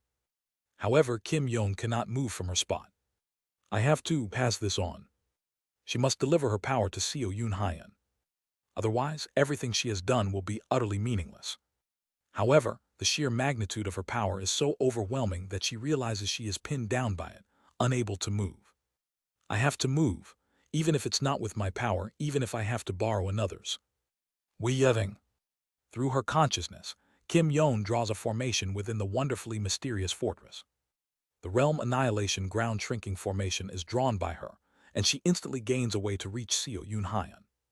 I can use the power drawn from the bright cold realm to activate the ground shrinking formation. With the torrents of power from the bright cold realm, she plans to be launched towards Seo Yun Hyen along with the formation. But there is a problem. If I activate it with the bright cold realm's power, the formation will break. That cannot happen. If the formation collapses while she is in transit, Kim Yeon will become a lost soul in the universe. But I can't waste any more time. Seo Yun Hyen will eventually be devoured by Blood Yin while charging forward. I need another way, Yun Hyen Oppa, he believes in me. I need a way quickly. Then she suddenly feels someone pushing her back. Chia. It is Hong Fan, with steam rising from his entire body. As if he ascended again from the head realm, he smiles at her with his body in tatters. Sometimes please trust in others, please go on. I will control the power surging from the bright cold realm. No. At his words, Kim Yeon nods with tears welling in her eyes and steps onto the ground shrinking formation. In the next moment, Kim Yeon flies towards Seo Yun Hyen, carrying the power she has created through full blossom. Quajijijik. Only Hong Fan remains in place, using his own body to receive and control the power originating from the bright cold realm to activate the realm annihilation ground shrinking formation. Leaping through countless spacetime, Kim Yeon finally reaches Seo Yun Hyen. Seo Yun Hyen is titanic. He is a white colossal giant god. To such a being, the small Kim Yeon seems unlikely to be of any help. But, with her small hands, Kim Yeon pushes against the gigantic Seo Yun Hyen's back. At the same time, the immense power of full blossom generated within her body, and the power of the entire bright cold realm, transmitted through Hong Fan and Kim Yon as mediums, adds onto Seo Yun Hyan. Huyue. Hong Fan's entire body bursts apart. Yet even despite this, Hong Fan endures, firmly holding on as he controls the power. And at the moment when Hong Fan's control reaches its peak, flash, the torrent of power surging from the bright cold realm is channeled through Hong Fan into the realm annihilation ground shrinking formation. Kim Yon's body, receiving that power, explodes radiant light outwards. The overwhelming magnitude of vast cold's rank is so immense that the bird pattern imprinted on Kim Yon's face briefly detaches from the power. Spanning tens of thousands of years, Kim Yon shouts towards Seo Yun Hyan, who is charging ahead at the front. Stop always charging ahead every day and look back sometimes, Seo Yun Hyan, because I'm waiting here. Kim Yon's cry pierces through the bird pattern that momentarily detached from her and reaches Seo Yun Hyan. Once again, she yells out the confession that went unnoticed by Seo Yun Hyan tens of thousands of years ago on Earth, pushing Seo Yun Hyan with her small hand. I like you, Seo Yun Hyan. With those words, an immense brilliance of light pink bursts forth from her body. The scent of peach blossoms fades, leaving only the fragrance of quince blossoms filling the heaven and earth. Seo Yun Hyan turns back to look at that Kim Yon and smiles. Kim Yon meets Seo Yun Hyan's eyes. Though no words come in reply, Kim Yon understands. Seo Yun Hyan has finally accepted her. Flash. With the help of his comrades and Kim Yon's power, Seo Yun Hyan charges into Blood Yin's mouth. Becoming a spear of light, he smashes the star within Blood Yin's mouth and pierces through Blood Yin's vital point, emerging at the back of the head. Blood Yin's prophecy shatters. Seo Yun Hyan smiles victoriously, and his companions look at him with faces full of trust. Kim Yon, too, smiles brightly as she speaks the words she had held in her heart for tens of thousands of years. Life is love. The tattoo of the liberation law talent, briefly pushed out of Kim Yon's body by the power of vast cold, returns to her, sealing her word spirit once more. Hong Fan collapses unconscious within the wonderfully mysterious fortress, rolling off somewhere, but his face is filled with satisfaction. Perhaps he feels proud to have properly supported his master. And, at the edge of the sun and moon heavenly domain, from where the lightning sacred sea lies, a brilliantly resplendent light of sunset bursts forth. Through the gap held back by Yang Sujin's ring finger, an immense beam of light explodes as someone descends. They are the sun, one of the rulers of the Great Radiance Hall. Radiance 8 Immortals. Third Seed. Great Sun, Heavenly Lord. They have descended personally to destroy the monster that annihilated the projections of the Northern Dipper 7 Heavenly Lords, allies of the Radiance Hall, and the subordinates of the Heavenly Venerable of Time. Are you satisfied? Blood Yin regains his senses and gazes at the faint purple afterimage flickering before his eyes. And then Blood Yin smiles. If it's to this extent, it's enough. The purple figure smiles along with Blood Yin. Let us return now, even if not as a lord, even if only as a mere defendant. At Blood Yin's words, the purple figure, perhaps just to make sure, asks him a question. Are there no lingering regrets, truly? None. Blood Yin closes his eyes. I have aided the workings of the Imperial Venerable with my own hands. With that, I have no regrets. Within the dark red aura, Blood Yin smiles brightly. In an instant, the dark red light begins to blaze. It is no longer a dark red light. It is dusk, Chinese letter. The light of dusk, like the evening twilight, bursts forth centered around Blood Yin and begins to push against the radiance of the sun, Chinese letter, rising from afar.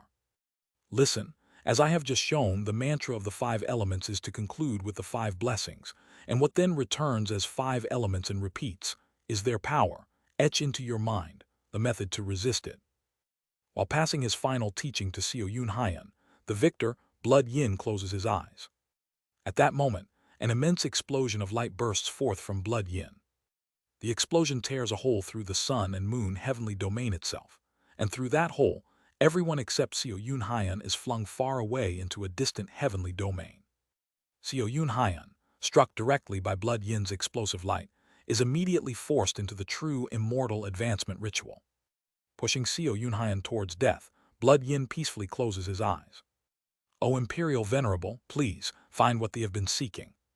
To save Seo Yun Hyan, believed to be the workings of the heavenly venerable of the underworld, from the grasp of the Radiant's 8 immortals. Blood Yin thus self-destructs.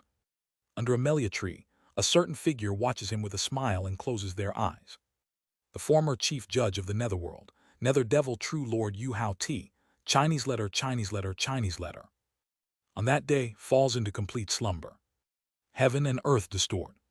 For a moment, it feels difficult to understand what is what. But in an instant, I am able to understand what the situation is. Blood Yin self-destructed. I remember that in the final moment, Blood Yin exploded with a dusk-like light, releasing power surpassing imagination. And in those final moments, I remember my comrades being flung somewhere beyond the sun and moon, heavenly domain by Blood Yin's self-destruction. Simultaneously, I realize what situation I am in right now. I see. Everything has completely shattered. My entire physical body, my authority, heaven, earth, heart, wheel, even the power added by Kim Yon, everything. I have been reduced to cosmic dust, only a single strand of consciousness remaining, and drifting aimlessly through the expanse of space. Even in this state, I can feel death approaching closer with every passing moment. Suddenly, futility washes over me. In this 999th cycle, I have struggled so desperately with all my power to survive. Yet in the end, I couldn't avoid Blood Yin's self-destruction and now face such a futile death. Still, I fought with all my might. Truly, it was a life where I gave everything, leaving nothing behind. It's unbearably regretful, but still I can accept this death. It's then. Wu Weng. Suddenly, I notice my consciousness being sucked in somewhere. This is. Startled, I look towards the place pulling me in. There, a sun, Chinese letter, tinged a reddish yellow with a subtle crimson hue, glows with the light of dawn. The sun is beautiful. Its light alone feels as though it illuminates and warms the entire universe. However, the moment I see that sun, I feel chills spreading deep inside my very soul. Kagagagugu. The center of the sun. At its core, something is glowing. It is a being adorned in ancient robes, wearing a Mayangyuan on their head, with a reddish-yellow mask covering their face. The moment I perceive this being, I realize through the wisdom, radiating from them who they are. Radiant's 8 immortals. Third seed. Great Sun Heavenly Lord. What is this? One of the rulers of the Radiance Hall is pulling in my soul. The being's hands are raised to their chest, almost touching each other and gathering light between them. Within that light, a familiar energy is felt.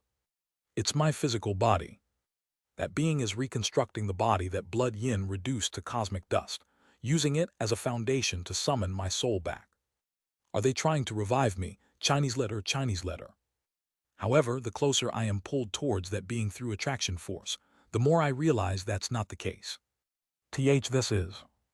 The moment I realize what that being is doing, I cannot help but be horrified. This madness, is such a thing even possible? No matter how high-ranking of a true immortal they are, how can they? Dujajujido. The heart begins to rapidly convert into attraction force.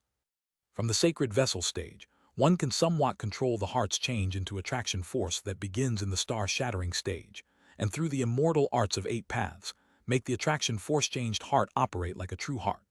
Letter 10342, letter 1F00, small capen, letter Winduf of Winuf, Aganek letter 1S61. From the entering nirvana stage, it even becomes possible to return the attraction force-changed heart back to its original state. However, even though I have reached the entering nirvana stage, I cannot avoid the phenomena of my heart being changed into attraction force by the great heavenly Lord. Why does the heart become attraction force starting from the star-shattering stage? Why does one formally step into the stages of immortal arts from that point? It's perhaps because the star-shattering stage marks the beginning of the preparatory phase for the true immortal advancement ritual. The true immortal advancement ritual proceeds as follows.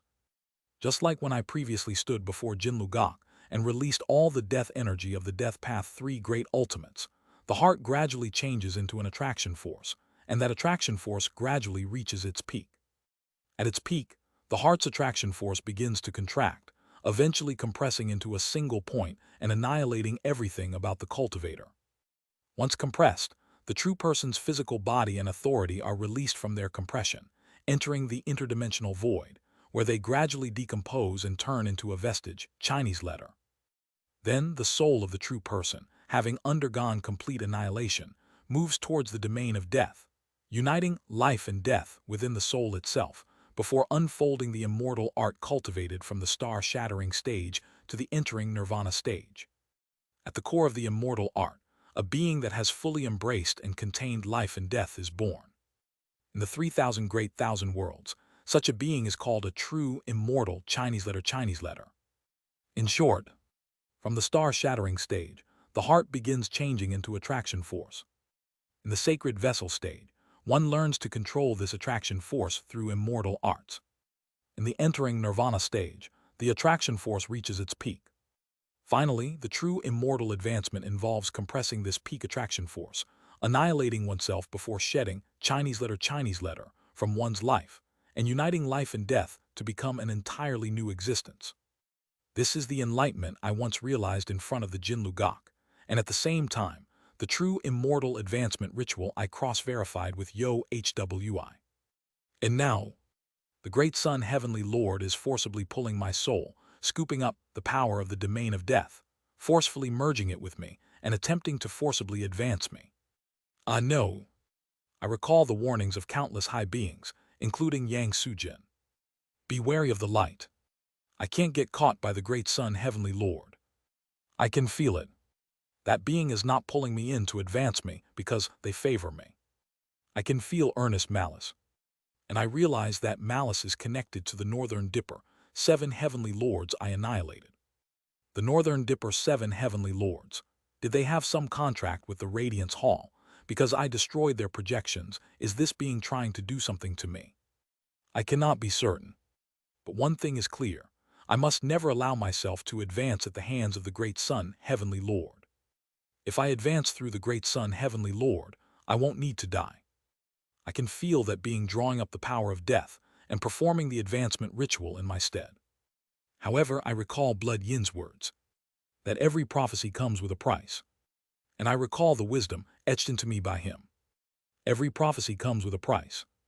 And the forces of light, known to sit at the pinnacle of prophecies, are always infamous for forcing their prices onto others. If I advance to true immortality through that being, I foresee a future where I am bound by a leash to the Radiance Hall for eternity, paying the price for advancement. I would be even less than an immortal treasure, treated like livestock. I must escape. Wu Weng. With desperate determination, I struggle to break free from the Great Sun Heavenly Lord's grasp. But because they are reconstructing my physical body and forming attraction force, I realize escape is not so simple. In my current state with only my soul remaining, the only thing I can do is Wu-Wu, the 4 dimensions overlapping the astral realm. It is to cross into one of them. This damn.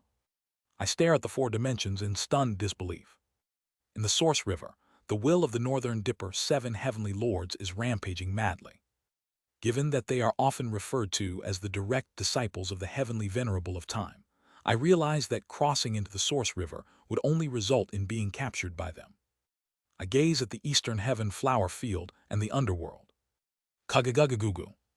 A deep and old darkness, incomparable to the likes of the Great Sun Heavenly Lord or the Northern Dipper 7 heavenly lords fills that place. Even the Eastern Heaven flower field, which is not even part of the underworld's domain, seems to have been eroded by the darkness of the oldest one, leaving it pitch black. Ah no, I can feel it. Being caught by the Great Sun Heavenly Lord and advancing with the power of the forces of light. Or entering the embrace of the oldest one and accepting life and death with my own strength to advance. I must choose between the two. If I choose the domain of life, I would be captured by the Great Sun Heavenly Lord and become a slave of the Radiance Hall. It would be an endless hell of having my shoulder toyed with by the sword spear Heavenly Lord every day. But if I choose the domain of death, I'll be caught by the oldest one and be taxidermized for all eternity. It is quite literally a choice between life and death. If I die now, will I regress? I ponder, but I sense that things won't go that smoothly. The oldest one can chase through regression. Moreover, that being has now abandoned their previously disinterested attitude. even eroding the domain of the eastern heaven flower field and pushing their will to the outskirts of the underworld in an effort to capture me. If I regress, I'll be caught. For what feels like an eternity, within an instant, countless thoughts race through my mind. But soon I realize something. Come to think of it, it's always been like this. Yes, I've always been forced to make cruel choices, agonizing over the path laid out before me. But upon reflection, there have always been other paths. It was simply that I hadn't been able to risk everything and challenge that other path. Can I do it? I turned my gaze away from the netherworld and the great sun heavenly lord, looking instead at another dimension. The interdimensional void. The domain of death closest to the realm of purity. In a way, this challenge might lead me to eternal annihilation. Death. True and complete death. Can I throw away my life? I look back on my past lives. From the 0th cycle before regression to the first cycle of the first regression. And all the way to my current life, the 999th cycle. In every one of those lives, I had truly given it my all. If I enter the Radiance Hall, I would live like a slave for life, but I would survive with hope for someday. If I enter the underworld, I don't know. There's even less information about that place. But one thing is clear. Even there, I would spend a suffocatingly long time. I can endure it, but I don't see much hope of seeing my comrades after passing that long time. As expected, no matter which choice I make, I would eventually grow distant from my connections. However, if I enter the true domain of death, I will be able to hold on to an even stronger hope. Even if I were to die here, I will leave my mark in the interdimensional void, a trace of the life I have lived, so that one day those who know me may see it. And the greatest truth in this world, I will become the stepping stone that allows my comrades to reach the domain of purity, which rivals fate itself. If we cannot meet in life, then let me reach my connections through death. I let go of my heart. From the beginning, I have never been attached to life. What I have longed for has always been a place where I can rest in peace. Kiruwiruwek. Centered around my soul, an intangible haze begins to arise. This is Aurora, Chinese letter, polar light. I can sense the great sun, heavenly lord, flinching. Even to such a powerful being, my choice seems unbelievable. From the domain of the oldest one, a deep and meaningful vibration seems to resonate. Though I don't know their thoughts, I can tell my decision has slightly deviated from what they originally expected. Let's go, impermanent sword. Wu-wung. I transform into the form of Aurora, and with the immortal art that cloaks my soul. Enveloping my entire life, I surge towards the interdimensional void. Passing through the astral realm and reaching the interdimensional void, only then do I finally realize something I hadn't before. My severing heaven is incomplete. Just as the true immortal advancement is done by the overlap of life and death, severing heaven must also experience both life and death to become complete. Let's go to the pure domain of death. I steel my heart to enter a completely new domain of purity, escaping the gaze of both the light and the netherworld. The deepest place where neither life nor death can be found. The technique designed to enter the domain of purity. Kunlun. And so I arrive in the domain of death for the immortal ascension, Chinese letter, ritual. I do not know if this will sever regression and allow me to enter eternal rest. If I fail, my regression will probably end, and I will enter eternal rest. Later, my comrades will arrive in this domain of purity, and I will become their stepping stone to escape from the heavens. If I succeed, I will advance to true immortality and live again. Either way, it does not matter.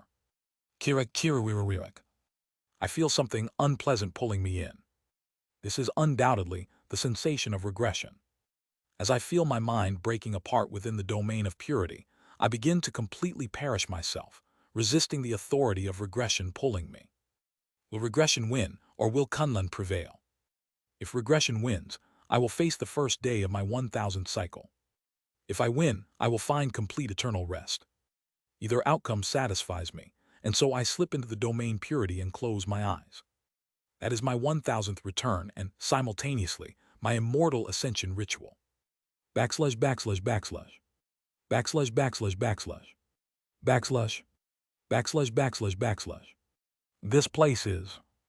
I open my eyes, and what appears before my eyes is a candle emitting a pure white light. Somehow, that light seems similar to the one I saw on Pingley Island. Sayla. The surroundings are an empty, dark space, with nothing but that candle. Suddenly, I realize that the clothes I'm wearing are the employee uniforms during the early days of Ascension Path. My body is that of Seo Yun Hyan from Earth, a body untouched by any training, and I can't feel a trace of spiritual power or energy within me. It doesn't merely feel like I've been invited to an illusory dream world, similar to Pingley Island. This feels much more fundamental than that. This is, yes. It feels as if my soul has been trapped entirely by my own history, by the possibilities of my past.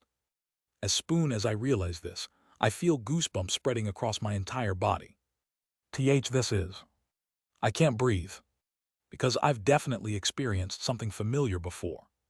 Flicker. The white candle in front of me flickers and seems to create an illusion before my eyes.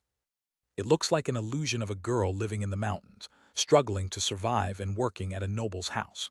Or perhaps an illusion of a nun who spent her life pursuing the truth.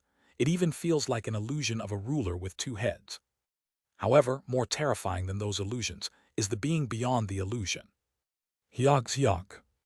Under a suffocating pressure that feels like my heart is being squeezed, I unknowingly fall to the ground in prostration. Unlike when I prostrated under Yong Seung's pressure before, this comes from deep within my heart. No, it's a fear rising from the depths of my very essence. Serek. The being beyond the illusion is drawing something. What I faintly see beyond the candle is a Tingwa Chinese letter. Serek. When that being finishes drawing the Tingwa, the flickering illusion before my eyes fixes in place. It is someone with Kim Yon's face. The being opens their mouth. Has your journey thus far been satisfying? I tremble as cold sweat pours down. It seems that the move of Kunlun has ended in failure. No, perhaps it succeeded, which is why you've arrived here. The illusion of the candle, wearing Kim Yon's face, smiles faintly and speaks. It's reading me. Rather than attempting a clumsy scheme, I lower my head in respect towards the presence before me. This small one of the human path, Seo Yun Hyan, greets the oldest one. The women who twisted history itself every time they were encountered. The heavenly venerable of the underworld, who chased through regressions by perusing history. The palace lord of the Black Ghost Valley, whom Yuo spoke of. They were all one and the same being. The deepest and greatest darkness. The oldest one. The heavenly venerable of the underworld. The god of death. They are the owner of the netherworld. Chapter 543, 1000 cycles first day, and her. Chapter 543, 1000 cycles first day, and her. T-dog. Sound of a water droplet falling echoes from somewhere. In a dark, pitch-black space, I stand rendered powerless, beside the candle of the heavenly venerable of the underworld wearing the guise of Kim Yon. Everything about the situation feels suffocating. Serek. Behind the guise of Kim Yon, the being that seems to be the main body of the heavenly venerable of the underworld is doing something. T-dog. A water dropper, Chinese letter. TL, basically a small vessel to hold inkstone water. It seems like water is being poured into a water dropper. A posture suggesting preparation for redrawing something. T-dog. Once again, the sound of water falling into the water dropper echoes. Then the figure of Kim Yon opens their mouth. To refer to yourself merely as one of the human path, your confidence is too low. Now that you have properly set foot into the immortal family, you can afford to hold yourself in a higher regard. Immortal Seo Yun Hyan, has your journey thus far been satisfactory? I swallow hard. It feels like I can't carelessly let any word slip from my mouth. What if I foolishly answer, it was satisfactory, only to be eternally taxidermized? An amusing thought. Is it impossible to even hide my thoughts? What are you trying to hide before me? The one who has existed even before 11 governings, heavenly venerables, 2 powers of Mount Sumeru, and such systems existed as I simply by observing the flow of history. I can read most things. Speak whatever comes to mind. It is fine. I close my eyes tightly. So, has your journey thus far been satisfactory? Ever since I learned from the mountain divine spirit that recklessly opening one's mouth can lead to grave consequences, I have refrained from speaking careless words. I beg for your understanding, O Imperial Venerable. Recalling the tales I heard on Pinglai Island, rumors and legends from here and there, the titles spoken by Blood Yin, I address them with the most fitting title. One of the two thrones of the Buddhist family twin venerables. Wheel Imperial Venerable, Chinese letter, Chinese letter, Chinese letter, Chinese letter.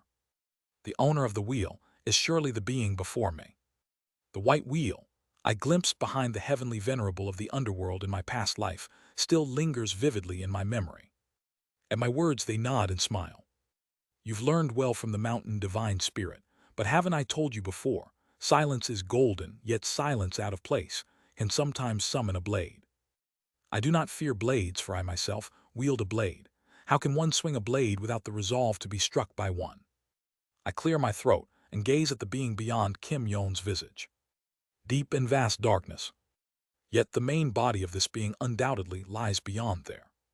And the Imperial Venerable has instructed me to speak, even when they have said that they are already reading everything about me. However, I am currently speaking not with the Imperial Venerable's true face, but to the shadow cast by a candle. How can I possibly offer the Imperial Venerable proper words under such circumstances? Ho ho! Wearing Kim Yon's face, the heavenly Venerable of the underworld smiles. Do you not realize I am protecting you? Those who have not yet reached the rank of Lord Chinese letter suffer tremendous shock from merely gazing directly at me. I am offering consideration for your sake. Yet, you reject even this kindness and instead reach to drink the punitive wine. Sarawak. At that moment, the figure of Kim Yon begins to blur, and the presence of the darkness behind becomes slightly clearer. In that moment, I feel as though my breath stops and my head is about to shatter. Hyok's head Hyok. Kim Yon's form wavers, and I can now directly see the shadow of the heavenly venerable of the underworld. The outline of the heavenly venerable of the underworld comes into view. But just from that, my eyeballs start to decay and melt, and I feel my entire being filling with death. This is the difference in rank between the heavenly venerable of the underworld and I. As I feel this incomprehensible gap, I realize that even if I were to bring forth my entire main body and activate heaven, earth, heart, and wheel completely, the difference in rank between me and the heavenly venerable of the underworld would not narrow much further than it feels right now from my mortal state. However, I grit my teeth. Truly remarkable. But I have something I have accumulated. Even if what is stolen is eventually taken back, what I have accumulated will remain even if I die. Pazazazazak. The pure white light of the candle begins to resonate with my will. Immortal cultivation is repentant enlightenment, like tiny grains of salt gathering to form a sea. Build mountains through repentant enlightenment. Strengthening my will, I firmly uphold my spirit. Payet. My life is the mountain built from everything I have accumulated. It will not crumble easily. Packing. At that moment, I resist the pressure of the heavenly venerable of the underworld and realize something. Payet. As soon as I realize it, I feel my cultivation and authority, once bound by the possibilities of the past, returning to me. Kujadaka. When I exert strength, a wheel emerges behind my head, and I can feel the authority of heaven, earth, heart, and wheel. But I realize something far more important than any of that. So that's it. Even though I used Kunlun and reached the domain of purity, the reason I arrived in the underworld. I'm not truly in the underworld right now. Through the authority of the heavenly venerable of the underworld, only half of my consciousness has been dragged into the underworld. The other half remains overlapping in the domain of purity. The moment I realize this, I see a glimmer of hope, a chance to escape before the heavenly venerable of the underworld. Just then, the underworld begins to laugh. Kurururung. Kurururung. The entire darkness trembles. Even though I have regained the authority of heaven, earth, heart, and wheel, I feel as though my breath is cut off again and my heart is being tightly squeezed. This is. I thought wrong. Escape seems utterly impossible. What was shown to me was merely the tip of the iceberg, a mere speck of dust from a great mountain. The wheel behind my head feels as though it is about to be crushed under the laughter of the heavenly venerable of the underworld. It is then, T-Dog, the heavenly venerable of the underworld stops laughing, and the illusion of Kim Yon before me becomes clear again. Hear me, judges. From this moment on, I shall have a private audience with this distinguished guest. All judges are to leave, manage your respective domains, and continue judging the deceased. At the words spilling from Kim Yoon's mouth, 10 shadows flicker from beyond the darkness before disappearing somewhere. Judges, like the Yama true lord, I had no idea. Darkness completely concealed their presence, making it impossible to detect them. Escape? What nonsense! I clicked my tongue at my own misjudgment. If I had attempted to escape, the judges would have likely intervened and dragged me back. While I am sunk in my own self-deprecation, Kim Yoon smiles faintly and offers me a bow. Indeed, you are worthy of inheriting Salt Sea's will, O Distinguished One. As I have reaffirmed that the Distinguished One is not someone to be treated carelessly, I offer thee this bow. However, while I may bow to thee as one individual to another, I ask for the understanding that I cannot do so while I am the leader of my group. Please, lower the speech. How can the Imperial Venerable address a mere immortal with such respect? I break into a cold sweat, feeling burdened by the respectful tone of the being wearing Kim Yoon's face. If this were from the perspective of T. Yoljian or the girl from Seok Village, it might be different, but being addressed so formally by the heavenly venerable of the underworld feels so burdensome I might choke. It feels as though a king of a nation is showing respect to an ant. Even if one is no different from an ant, if they possess an enlightenment worthy of respect, they must be respected. What use is the status of a king in the face of enlightenment? And besides, you all are not ants, but rather existences no different from amoebas. By you all, is the Imperial Venerable referring to the Enders? Rather than Enders, I prefer the title 7 Brilliance's Kings. As the title suggests, you all are kings. If the domains of immortals are considered territories, then you all are already rulers who have inherited a kingdom. The eyes of darkness, wearing Kim Yoon's face, meet mine. I feel burdened under that gaze. How much do you know about us? How long have you been watching me? I know enough. As for the Distinguished One, I became aware of thee when you faced your second death. When the first cycle ended and transitioned into the second, they've been watching since then. Goosebumps rise on my skin. I realize I have been within this being's grasp from the beginning. I feel a fleeting sense of kinship and comfort towards a being who knows my past, but the sheer difference in rank between us drowns out such thoughts almost instantly. Do you know of my ability? The Distinguished One meddles with history so frequently, how could I not know? After me, time has also noticed, and the other heavenly venerables should be sensing déjà vu. The supreme deities, after about 1,000 more deaths, will start feeling déjà vu as well. Except for one, that is.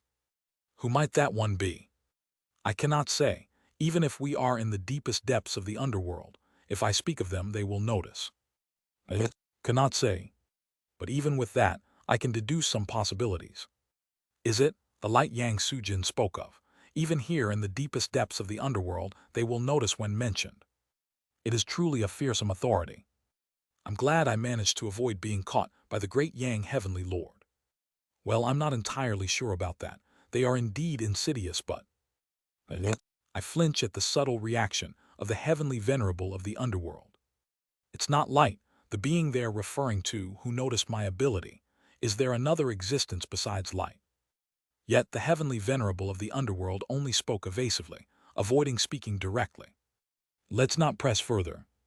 For now, it's not something I am meant to know.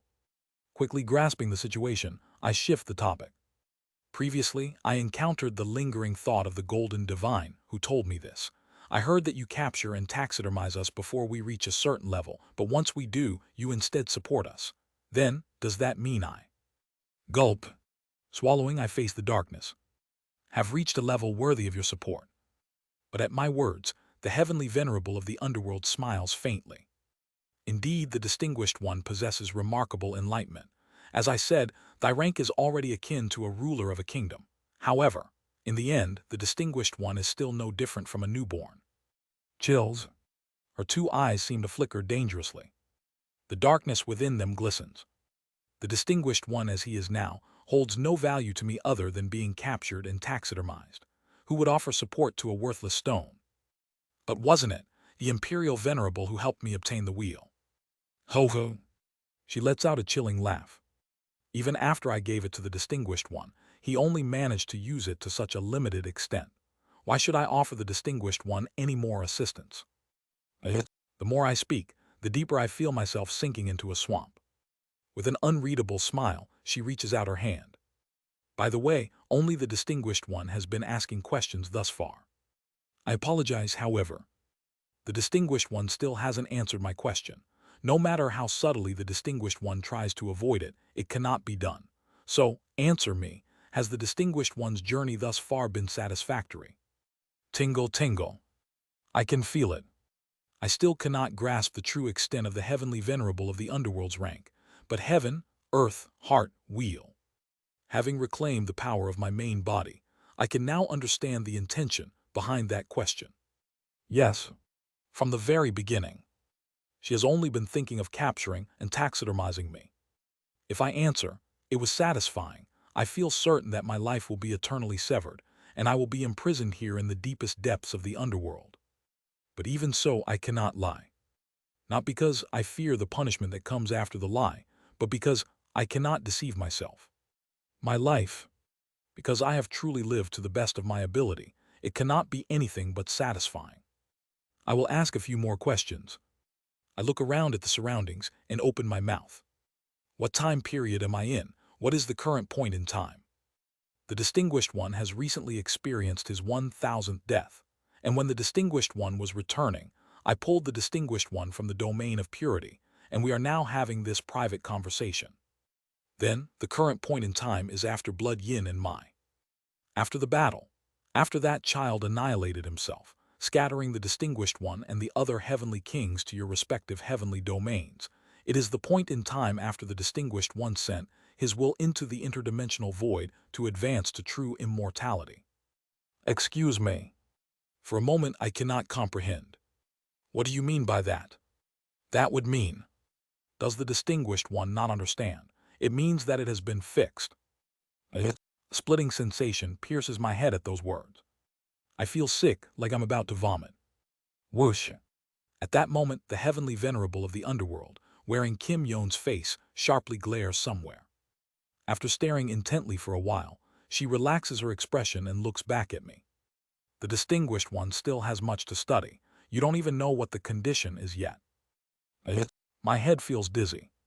So the return point has been fixed again. And on top of that, the condition. Somehow, the heavenly venerable of the underworld seems to know the conditions for the fixation of the regression point.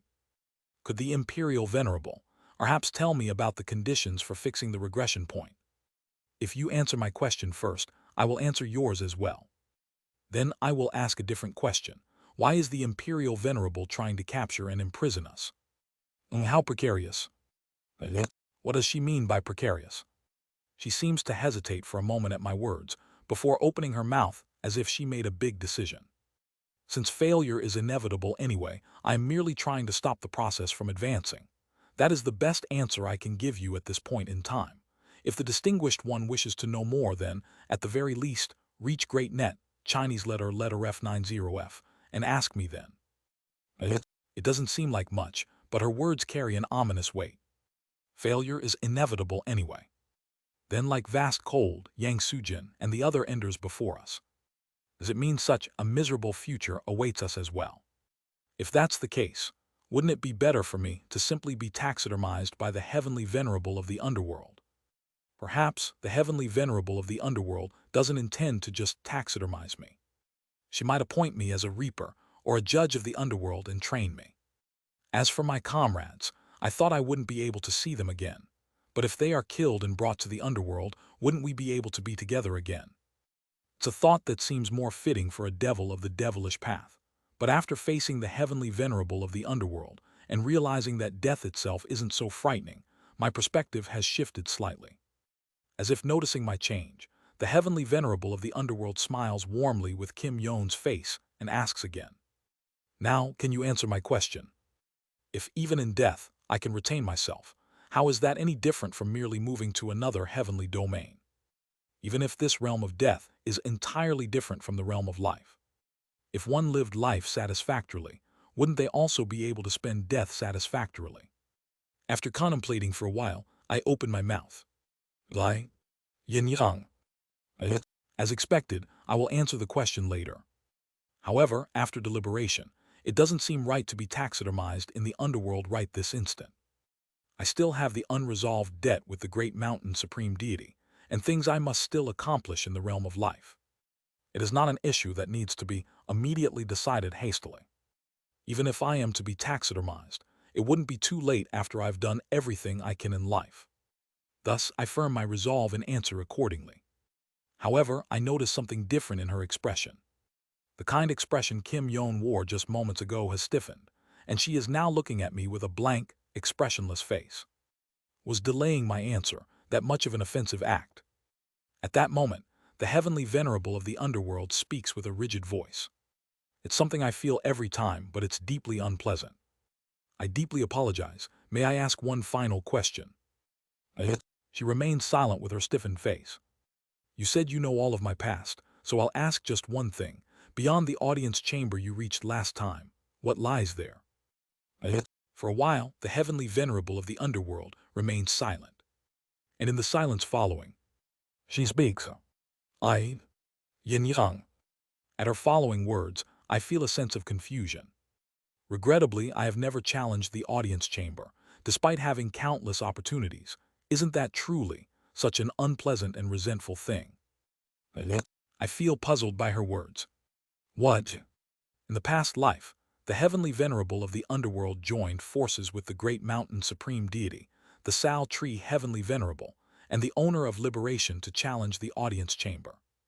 And the owner of void told me, the underworld always returns. Moreover, the heavenly venerable of the underworld perceives my regression and knows all the history that follows from it. So what on earth does she mean by that? But without giving me even the chance to ask for detail, she stares at me with a cold and chilling expression and speaks. I will ask you for the last time, was your journey satisfying? This is ominous. This feels different from before. For some reason, I realize that one of my previous questions must have touched her reverse scale. This is dangerous. I apologize, I cannot answer that right now. I see. Having finished speaking, she closes her mouth. Between her and me, a dreadful silence flows. I feel as though if I remain here in this silence any longer, I will be swallowed whole by it. I must not remain here any longer. Bajuduk. Facing the dreadful rank of the heavenly venerable of the underworld head-on, I begin to rise from my seat. Thank you for the invitation, O oldest one. I shall take my leave now. If the opportunity arises, I will return to answer the imperial venerable's question. Please wait just a little longer until then. There is no response.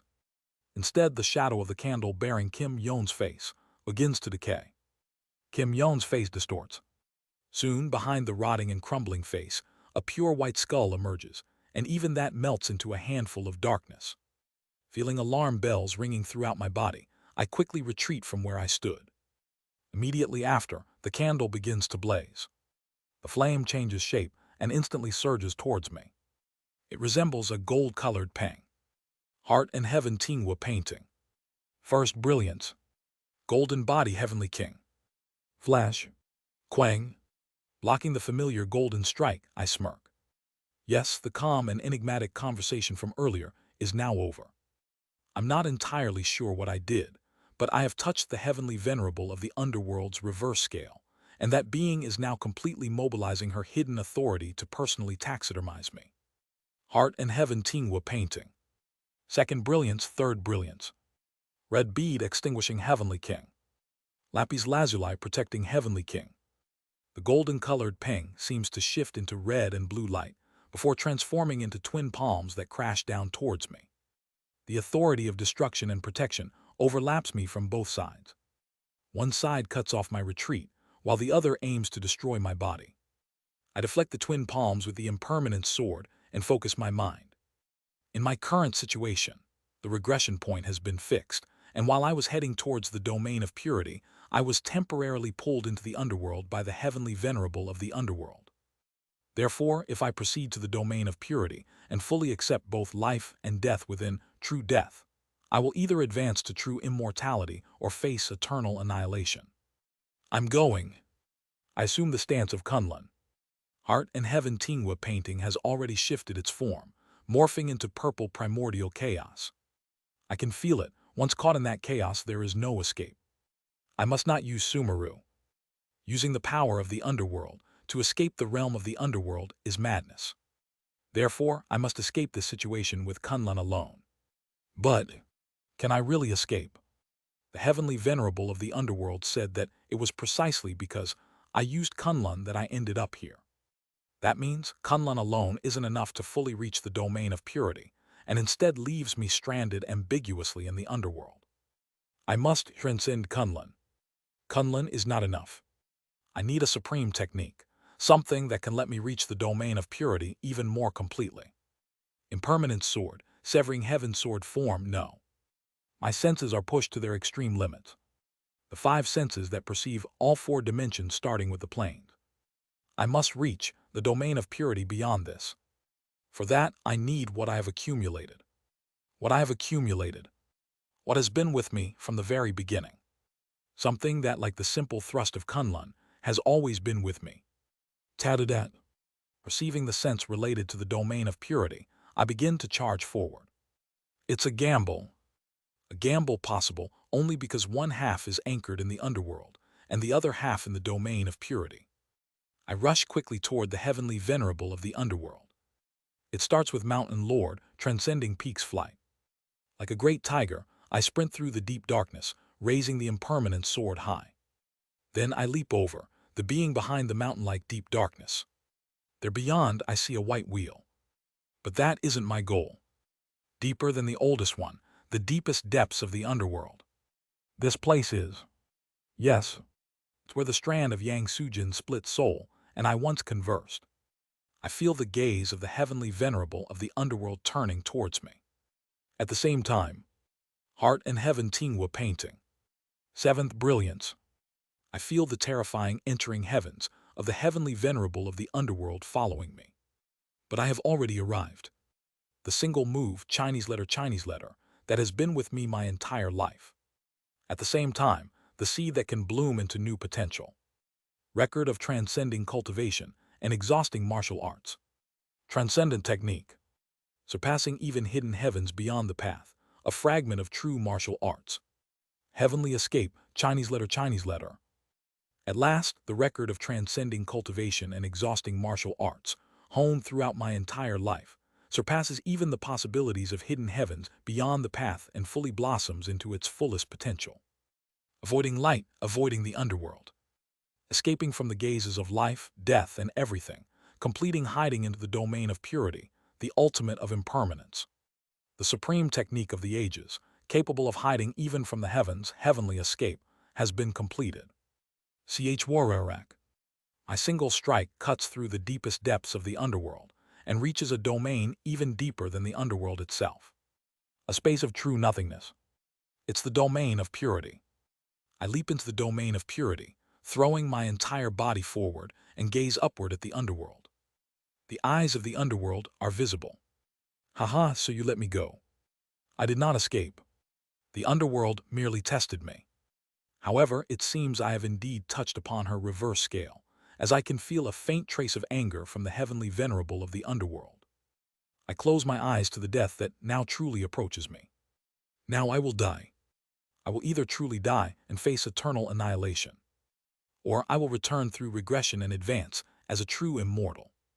The first attempt resulted in me being caught and having a brief meeting with the underworld, but this time no one will catch me. And so I die. To escape from the realms of life and death, from everything. To obscure myself from even the heavens, I hurl myself into true death. Whether I will succeed or fail in death, only the heavens know. The 1000th cycle has truly been short.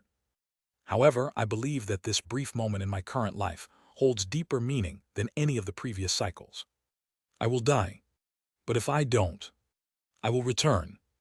And upon returning, I will become a true immortal, save my comrades, care for my connections once more, and bring everything to a conclusion. As I fade away in the domain of purity, I capture with my eyes the final illusion and wisdom, shown by the heavenly venerable of the underworld. That wisdom is as follows. Kim Young-hoon, good sight heavenly domain, Chinese letter. Jian Myo-hoon, bearing tree heavenly domain, Chinese letter. Kang Min He, twin holding heavenly domain, Chinese letter, Chinese letter, Chinese letter, Chinese letter. Oh Hyan Siak, elephant nose heavenly domain, Chinese letter, Chinese letter, Chinese letter, Chinese letter. Kim Yon, earth boundary, heavenly domain, Chinese letter, Chinese letter, Chinese letter, Chinese letter. Oh Hai Seo, earth axis heavenly domain, Chinese letter, Chinese letter, Chinese letter, Chinese letter. My comrades, in other words, locations of the enders scattered by blood yin. With that as my final sight, I close my eyes completely. That is my 1001st return. Good sight heavenly domain. Inside the interdimensional void, where the owner of void resides. Somewhere within that interdimensional void, a girl with her hair tied in a ponytail and dressed in black martial robes half opens her eyes. Looking somewhere, she speaks. Are you finally beginning to bloom, Udambara, Chinese letter, Chinese letter, Chinese letter, Chinese letter? In her eyes, which had remained expressionless and devoid of meaning, something flickers. It is a faint sense of anticipation. Good, keep blooming, then fully blossom. However, despite the anticipation, her eyes remain empty. You may have plunged into death, but you cannot escape. The bridle of the end, Chinese letter, is far beyond what you. Just as she is about to deliver her words to someone, she suddenly feels a disgusting and terrifying gaze. She meets the gaze coming from somewhere, before flinching in surprise and looking away. It's almost as if she is afraid of the owner of that gaze. After maintaining silence for a while, she speaks again. Let Udambara fully blossom, and when it fully blossoms, with a self-deprecating look, she closes her eyes once more. Let it come and cut my neck. Thus, the northern heavenly venerable, true martial great emperor Hyun Mu Chinese letter, black martial, closes her eyes. Around her, a black three great ultimate seems to ripple before her form, dissolves into the interdimensional void, and vanishes completely. After the fragment of Yu Hao Ti, the nether devil true lord and former chief judge, self-destructed against the return of vast cold in the sun and moon heavenly domain. The 3,000 great thousand worlds. The countless rulers of Mount Sumeru trembled violently. Everyone knows what Yu Hao Ti's resurrected body, blood yin, has ultimately done was to advance the second coming of vast cold to true immortality. The probability of advancement to true immortality upon revival after death is unknowable. However, countless rulers are now on edge. If it succeeds, then the nightmare from 500,000 years ago will descend upon Mount Sumeru once again. Countless heavenly lords, Chinese letter, and true lords, Chinese letter. The great net immortals, Chinese letter, murmur and communicate amongst one another. And so, at the edge of the chaotic Mount Sumeru, within the sun and moon heavenly domain, outside the range of blood yin's self-destruction, and unnoticed by blood yin's awareness, a small figure rises to their feet. It is Hong Fan, who had tumbled down below the wonderfully mysterious fortress and briefly lost consciousness. Regaining his senses, Hong Fan begins to move again to track the traces of his master, Seo Yun Hyan.